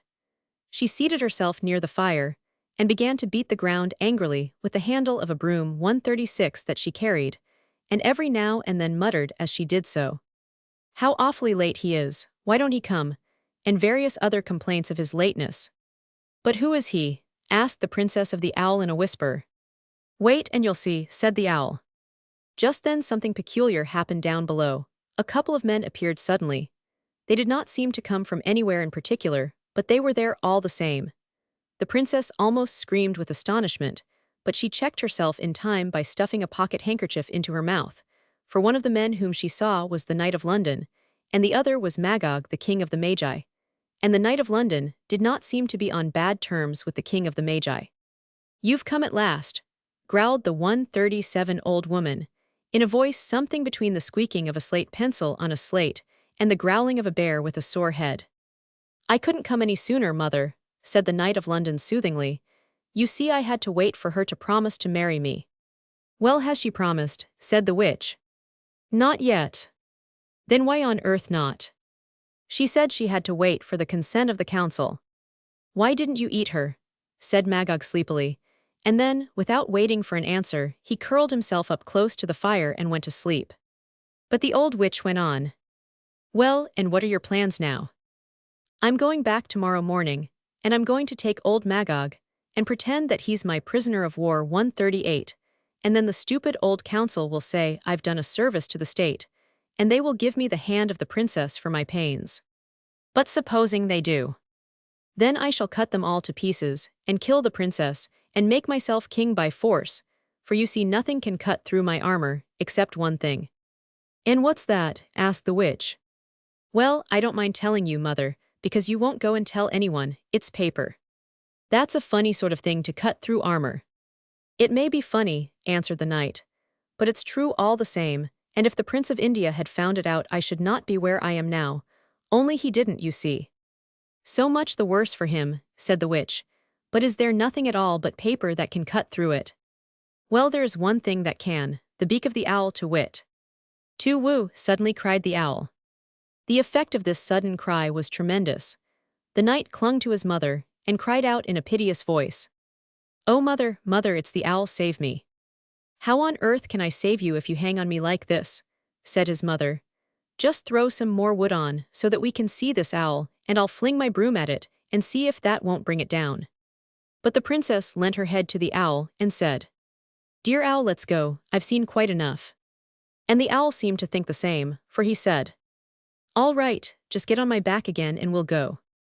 So she did as she was told, and no 140 sooner had she got on his back than she fell asleep, and remembered no more until she found herself lying on her bed with the early morning sun shining through the lattice. She rubbed her eyes in astonishment, and it seemed as if it had been all a dream. But it all was so clear on her mind, and besides she had on her riding clothes just as she had put them on to go with the owl. To make herself feel more sure, she said to the owl, "Good owl, was it a dream?" And the owl shook his head, but although she asked him several times to speak, she could not get the least word out of him, although he always shook his head if she asked him if it was a dream. Just then a tremendous noise in the street made her run to the window, and there she saw the Knight of London coming up to the door, dragging the King of the Magi behind 141 him in chains, and the people of the town were following him in an excited crowd, which caused all the noise, for they were naturally very glad to see their old enemy in chains. The knight rode straight up to the palace door, and when he saw the princess at the window he smiled and said, "Good morning, your majesty, you see I am returned." And the princess said, "Good morning," as if she were very glad to see him, for she had not yet quite made up her mind about what she was going to do, for of course she could not marry him after what she had seen the night before. So she drew back from the window to think about it, for it would never do to try to get rid of him by force. At last she hit upon a plan. She had to think of it herself, for the owl would tell her nothing. She went to the door of her room 142, but there were no guards at the door. They had run down to see what the shouting was about. But just then the doctor came up the stairs. "Good morning, your majesty," he said. "Have you had a good night?" "A very good night, thank you, doctor, but that doesn't matter just now. I want the Prince of India." "I beg your pardon," said the doctor. "I say I want the Prince of India." "The who?" said the astonished doctor. "The Prince of India." "Then I am afraid he can't come, but if the Knight of London would do." "But I want the Prince of India at once." "I fear your majesty can't have him at once. You wouldn't have him once, you know." "But why not?" "Because at the present moment, he isn't well enough to move." "Oh, good gracious, but why is that?" "Well, your majesty, if you'd been thrown from your horse with great violence, and had half a foot of spear stuck into you, besides being mortified at your overthrow, perhaps you would be rather unwell." "Oh, poor fellow, I didn't know he was so bad as that. I'll go and see him at once." "I think your majesty had better not." "Why not?" "Because it might excite him too much, and besides, what would the Knight of London?" But the princess drew herself up and said, "I beg your pardon, but I must ask you not to mention that gentleman's name, if you please." You," ejaculated the doctor. "What's in the wind now?" "I beg your pardon," said the princess. "I only said, it's an east wind now, your majesty." Just then a page came running up, and said that the Knight of London wished to speak to the princess. "Tell him that I am not quite well enough to see him now, but I will send a message to him, if he will stop a moment. And on your way just ask Lord Lysick to come to me, please." "Yes, your majesty," said the page, and he disappeared. In a moment Lord Lysick came. "You sent for me, your majesty, I believe." "I did, my lord. It was about this Knight of London. I have discovered that he is not what he pretends to be at all, for he is in league with the Magi, and this Magog whom he pretends is his prisoner is really nothing of the sort. He is one of his allies, and they are going to break out and kill me, and everyone else 145 and make themselves masters of everything." "Oh, my wig," suddenly said the doctor, "I hope your majesty won't let them. If you intend to, I shall depart without delay, for I don't want to be eaten by this Magog." "That's just what I wanted to prevent by begging the Prince of India to help us. Only you said that I mayn't see him, doctor." "Oh, on the contrary, your majesty, it would be the best thing in the world. We'll go at once." "Wait a moment," said the princess, and turning to Lord Lysick she went on. "Now I want you to tell him that the lords of the council say that the last tournament was unfair, because he came in fresh at the end, and that if he wants to claim his rights, he must submit to go through another tournament. Of course he will, because he's quite sure of winning, but he won't this time. Are you quite sure, Your Majesty? Oh, quite. And as all the knights who tilted last time are still in the town, let it take place tomorrow. Yes, Your Majesty. And if you could keep him out of the way for a few hours, so that he won't know what I'm going to do, so much the better. I'll challenge him to a game of beggar my neighbor. That generally lasts for a pretty good time. That will do, the longer the better. Now I'm ready, doctor, if you'll conduct me to the prince. So they went out at a back door for fear the Knight of London should see them, and they soon reached the house of the prince. At the door was a servant, and they asked him where the prince was. In the garden, Your Majesty. I will go and announce your arrival to him. But the princess said, Oh no, never mind, you needn't trouble. And they went through into the garden. On the way the princess said to the doctor, I thought you said he was not well enough to get up. I did, Your Majesty, but he insisted that he must get up and be off to India this afternoon, and he was excessively violent when I told him he had better not get up. In fact, he kicked me downstairs. And if Your Majesty has no present need of me, I will retire, for to tell the truth he threatened to have me ducked in a horsepond if I came near him again, and he meant it too. So the princess gave him leave to go. In fact, she was rather glad he had gone, and she went on walking down the path. It was one of those old-fashioned manor gardens, full of tall stiff hollyhocks, and damask roses, and beds of thyme and mint, over which 148 the bees were humming so loudly that they could be heard over the whole garden. As the princess could not see him down one path, she turned into another alley of stiff holly bushes, but he was not to be seen down there either. However, she walked fast to the end of it, for you see she was rather impatient. Now it happened that just as she turned the corner, the prince happened to be coming round too, and the result was that as they were going rather fast, and the prince was the heavier of the two, the princess was thrown back with violence against the hedge, and she couldn't help exclaiming, Oh, for you see he had trodden on her toe.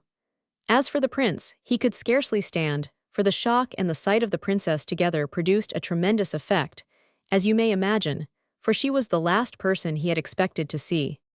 My goodness, he said as soon as 149 he was able to speak.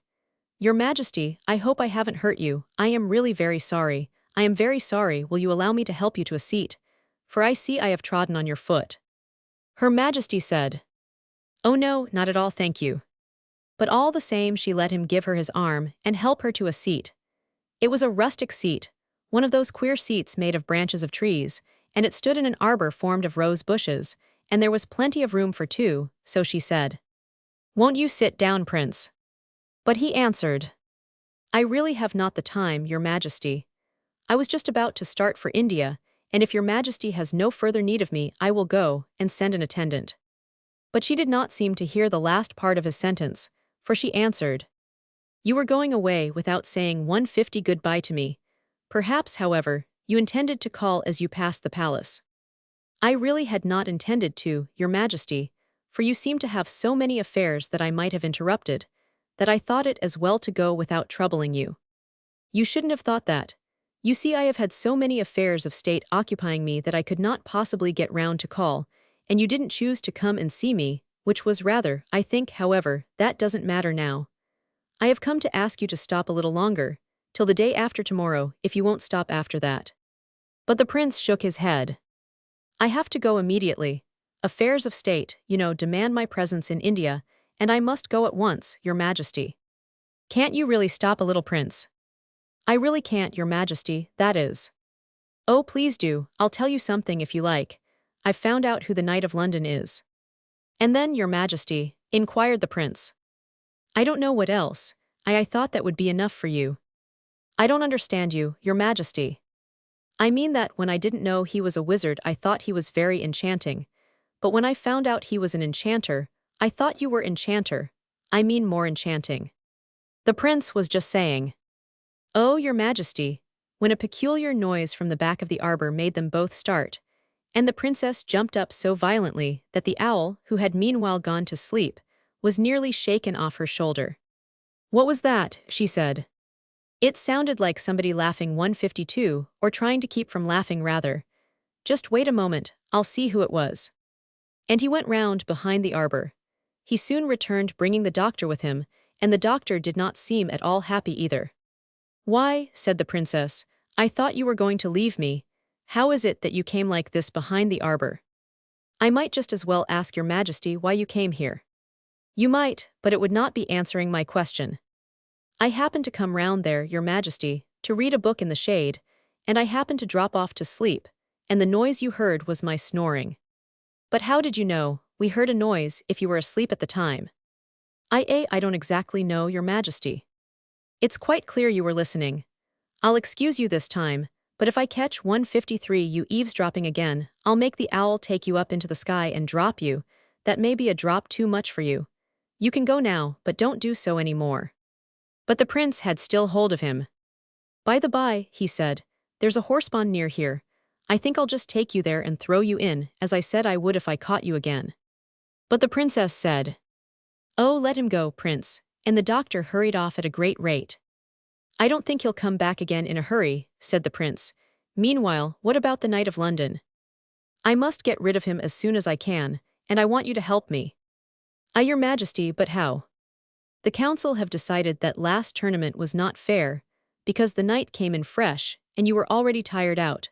So they have decided 154 to have it over again, and you are requested to come and fight for me." "But what is the use of that? He'll knock me over just as he did before." "Oh no, he won't, because I've found out his secret." And she told him about the paper. At the end the prince said, "Oh, that's all right then, I'll be there, your majesty." "But are you strong enough, do you think?" "Oh yes, your majesty. And the affairs of state can be put off till the day after tomorrow. I promise to let you go as soon as you have got rid of the knight for me." "Oh, for the matter of that, there is no such great hurry. I really needn't go for some time. But you can go whenever you like, you know." "Thank you, your majesty." "But I don't want you to go 155, you know. In fact, I should like you to stop, very much." "Then I'll stop as long as you like, your majesty, forever, if you like, your majesty." "I should like it very much, prince," she answered. I don't exactly know what happened after that, perhaps you can guess. But they do say that the owl who chanced to wake at that moment positively blushed.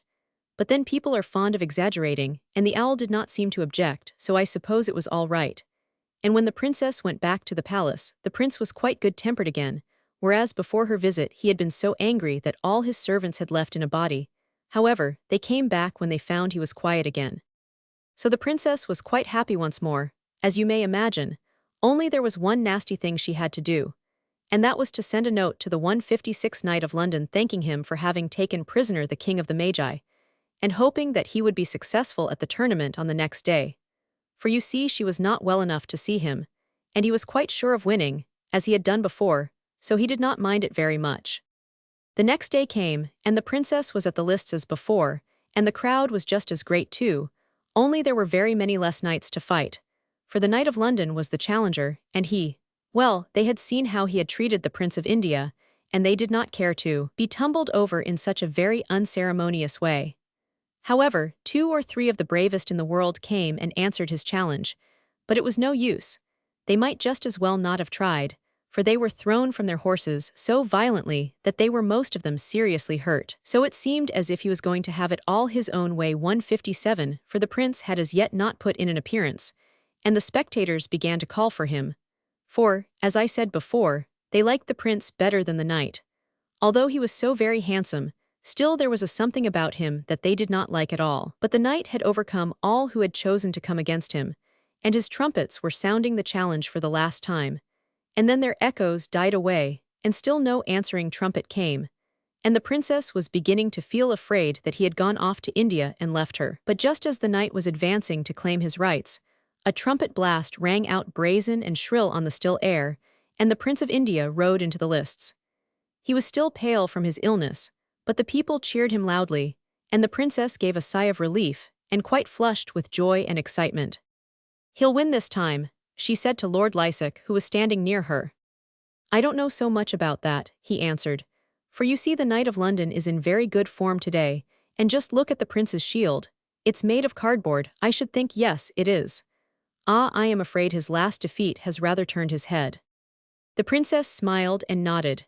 Lord Lysick thought she was nodding to him, but she wasn't. Both the smile and the nod were meant for quite another person.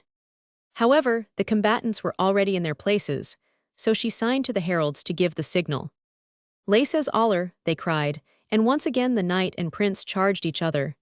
This time they did not go so fast, and the spectators could see what took place. It was soon over. The spear of each of the combatants hit exactly the center of the other's shield. But the spear of the knight broke as if it had been made of a bulrush. 159. It was not so with the prince, for his spear pierced through and through the seven-fold shield of the knight, and the knight himself was thrown right off his horse onto the ground. He, however, was on his feet in an instant, and rushed at the prince, who leapt off his horse and confronted the knight. The knight made a pass at the prince with his rapier, but the prince caught the thrust on his shield, and the sword came to the same end as the spear. The knight had still his heavy battle-axe, and he lifted it on high to swing it down onto the head of his opponent. The prince made no movement to defend himself, and the axe came full on his crest. Through the crest it hit its way, and through the steel helmet, but when it got past the steel it hit on a paper helm below, and the axe shivered at the touch as if it had been glass. Then the prince caught the knight by the wrist. "Keep still," he said, "or I run you to the heart with my paper dagger." "You can't," sneered the knight. "Why not?" "Because I'm heartless, so you can't hurt my heart." The prince took no notice of what he said. He had turned to the princess, who was clapping her hands for joy, which was rather an unprincess-like act, but she couldn't help it. "What shall I do with him?" he said. "Let him go, I suppose." And the knight was beginning to walk off as fast as he could. But a loud and commanding voice came from behind the princess, and she looked behind her suddenly, and she almost fainted, for a marvelous change had come over the owl and it was still changing. She rubbed her eyes in astonishment, and all the people who could see him did so too, and then a great shout went up from all of God 161 save the king. For it was no longer the owl they saw, it was the old king. "Stop," he cried loudly to the knight, who was slinking off, "you have not received your reward yet. Just wait a moment, and to prevent mistakes just take your ordinary form." And again every one present rubbed their eyes in astonishment, for the handsome calm face of the knight was shriveling up, and his raven hair had become an ugly gray, and the people recognized him too as an old acquaintance, for he was— who do you think now?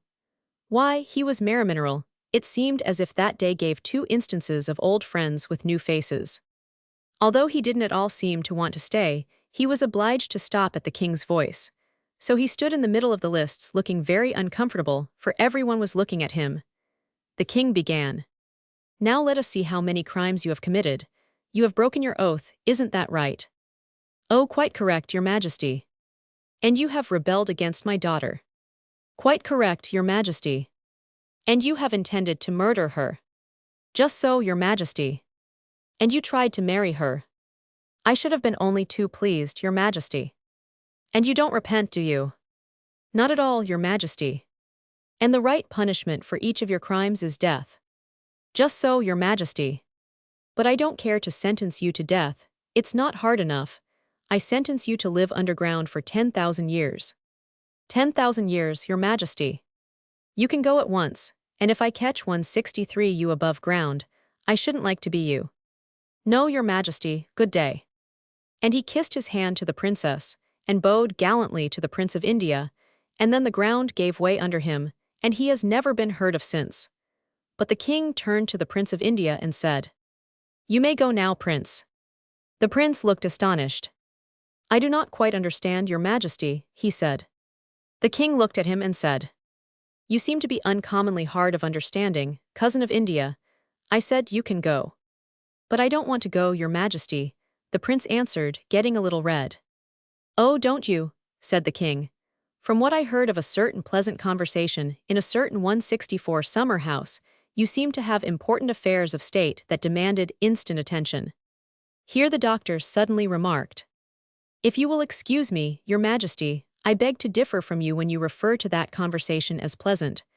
I myself heard it, or rather overheard it, and all I can say is I thought it most unpleasant, most. That is, if your majesty will excuse my remark." "But I won't," said the king suddenly. "I believe it was you that suggested I should be confined to a dark cellar for 3 weeks without food, eh?"